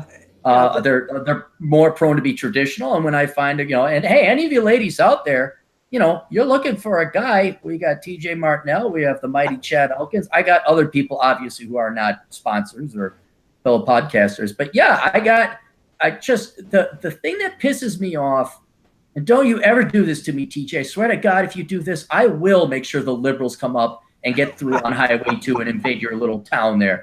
Don't say, oh, they're 300 miles away. Don't do that. Don't do that to me. Yes. Somebody is going to have to travel. Somebody will have to go to the place the people are at. And I'm so sick and tired of distance being the thing where it's like we have planes, we have cars, we have motorcycles, and everyone, that's too far away. Well, then maybe you ought to say, fuck it anyway and go. Or just, okay, because a 3-hour drive is totally worth the hundreds of hours you're going to spend on crappy dates and going to the nightclub and the bar and not having any fun or success. So I do not accept distance anymore as an excuse. Matter of fact, I'm not accepting excuses, period, anymore for people not doing precisely and exactly what I tell them immediately. So if everybody just does what the fuck I tell them ASAP, everything will be well. And you'd be amazed. But yeah, if any of you girls are out there and are going to obey me and comply immediately, you will all fall in love and find your true soulmate. But just do what I fucking say. No, I was chatting about this with a friend of mine when we were saying how, let's look at it from the perspective of a 22-year-old girl who actually wants to who's looked around at the older women, maybe her older sisters or aunts, and realized like they've swallowed the feminism and they're miserable and they're like, I don't want to do that. Well, think about the pressure that's put on them. I remember my college counselor, I was chatting with him and he told me off the record, of course, that every single girl he counseled, when he asked them what they wanted to do, they all secretly admitted that they wanted to have a family. They wanted to get married. They were being so heavily pressured by their parents and by their friends and family. Everybody was telling them, you need to go to college. You should, you can't settle. You can't be whatever. And so it's not like these girls are, crawling under barbed wire to do the stuff they're doing. They're doing what they are. To go against that requires a lot of guts. And if they genuinely believe, like if they're genuine and authentic about it, it's the same thing with the men. Like going against the grain as a man or a woman in this today's society is not easy. And so it can be easy to get mad at girls for doing the stuff that they're doing, the same way girls can get frustrated with the guys for doing what they're doing, but they're doing what they're being told to do by people who claim to be looking out for the best interests when they're not. And it's not normal to look at authority figures in your life and assume that they're lying to you or that they're not. This is again why I love the handful of women that happen to tune in and can tolerate the red pill. And I would have some sympathy for these women for following the herd and doing what they were told if they weren't so bleeping arrogant and condescending about it. Like, I'm going to do this, I'm going to do that, da. Right, and where I like, you know what? Fuck you. I can forgive sheep, but sheep that give me lip and like, you don't, da. And then meanwhile, you go cry yourself to sleep when I asked you on a date, like, I don't go out with people that are under 6 feet tall. And then you cry yourself, you know what? Fuck you. And to dare tell me you have critical thinking skills, you're an independent woman and don't need no man, fish, bicycle trademark. And then you could just want a man. And you think You think it's jealous men, or not jealous men, angry men, or rejected men, or spurned men that say, "Oh yeah, women they did." No, it's true. Most women want to get married, they want to have kids, and they want a masculine man to lead the family household. That's the truth. And you know, it would be a lot better if women were truly independent minded and honest with themselves and honest with men with what they wanted, and this fucking nightmare of a hellish war would be over. Well, But they don't. They gotta just get all fucking uppity and Sheryl Sandbergy, emphasis sand and vagina. But I think that goes back to what I was saying about the potential for the bubble in the marriage market bursting, because I think I could be wrong, but I think that there's a lot of girls who think that way, but they're not going to go against the grain. They're not going to be the rebel in that sense because of social repercussions. So all it may take is just one girl who has the spine, or realizes that being married at age 21 today for a girl is an act of rebellion, and somebody who is able to capitalize on that could cause other women to go along with it. Now, again, that may never happen, but that's why I see it as a potential to happen, because I wonder how many girls actually want to do that secretly. They're just too afraid to say it, and they can't say it to anybody. Like, they're not going to tell the boys that, because you got to go along with the crowd on what's going on. And a lot of them just don't, I don't think, have very strong opinions on this stuff. But if you asked them, do the women who are telling you to do all this, do they look happy? The women who've done this look happy. And of course they would look at it if they actually thought about it, but they're not going to think about it that much. So that's where I see that being a potential, because I don't think a lot of them are very ideological or very opinionated on this. They're going to do whatever is going to give them status. And if getting married at 22 and not going to college is going to give them status, then they're going to do it. Now there could be problems with that, because we still have no fault divorce and all that. That could have repercussions after that happens. But I'm just saying, that's why I was shocked when my college counselor told me that, because I think I was one of the few men he was kind of counseling through, because he asked me what I wanted to do with my life, and I gave him very specific answers, and he was kind of surprised. He goes, most of the students I talk to don't really have an answer at this point. Right. Oh, well, you know what? Too bad for them. It's good to be us. It's good to be truly free, to be unplugged from the matrix. It's good to have that it's good to have the 3 girl listeners, and it's good. At least that's one thing associated with serenity, peace, and calm is sanity. I think that's a huge thing, and it may not be coming out the way we want it, or we were programmed or brainwashed to have it, but at least we know why. Because man, there's nothing worse and nothing more painful than I see than these gals who are my age now, and I know them. A lot of them are very successful. I know one in particular, downtown corporate muckety muck, just miserable, a psychological mess. And it's because they weren't honest with themselves. They weren't honest. They truly were not independent-minded thinkers. But at least we're saying. So, all right, I'm gonna end it here because I gotta go to the cigar lounge. I also gotta get some dinner. It's like my not ceremony, my motif, my ritual before I go to bed, have a cigar, and then get some food. Right. But anyway, TJ, thanks for coming on and shitting the shit here. Tell people where they can find you. You can go to my website at tjmartinell.com. If you want to listen to my podcast, soundcloud.com/tjmartinell. I'm on Twitter at twitter.com/tjmartinell. And then I'm on Facebook. Have no idea what my author page is, so you can just search for it. You'll find it. And you are a single man, and you are in very good shape. You can hike, and so the ladies out there, if you're looking for a man who lives out in the Cascadia of Washington, but I live in Illinois. Well, fucking learn to hike in the fucking Cascades, then, sugar tits. All right, and then TJ, if you were to have to find a girl that was interested in you, and let's say she lived in Reno, Nevada, would you go, she lives down in Reno, Nevada, or would you maybe make the trek to have a coffee? I don't know. Does she look like Ingrid Bergman? Well, okay, no, way prettier than that. Every girl's all right. Assuming she shows up on time, is in shape, not fat, and what was is nice. Is nice. Yeah. May you entertain that? Yeah, we'll take a gander. All right, all right. I'm sure we'll. You know what's going to be funny is we're going to find some sweet girls. You're gonna, and then all of a sudden you'll be like an episode of the Forensic Files. He was on his way to meet this nice girl, but he didn't come back to make his deadline at the newspaper.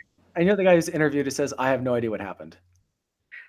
I don't know anything. I know nothing, officer." Will DNA solve his case? Yeah, it was bear. It looked like a bear mauling, but oh. All right, thanks a lot, TJ. We will catch up with you later, right? See you around, everyone. All right.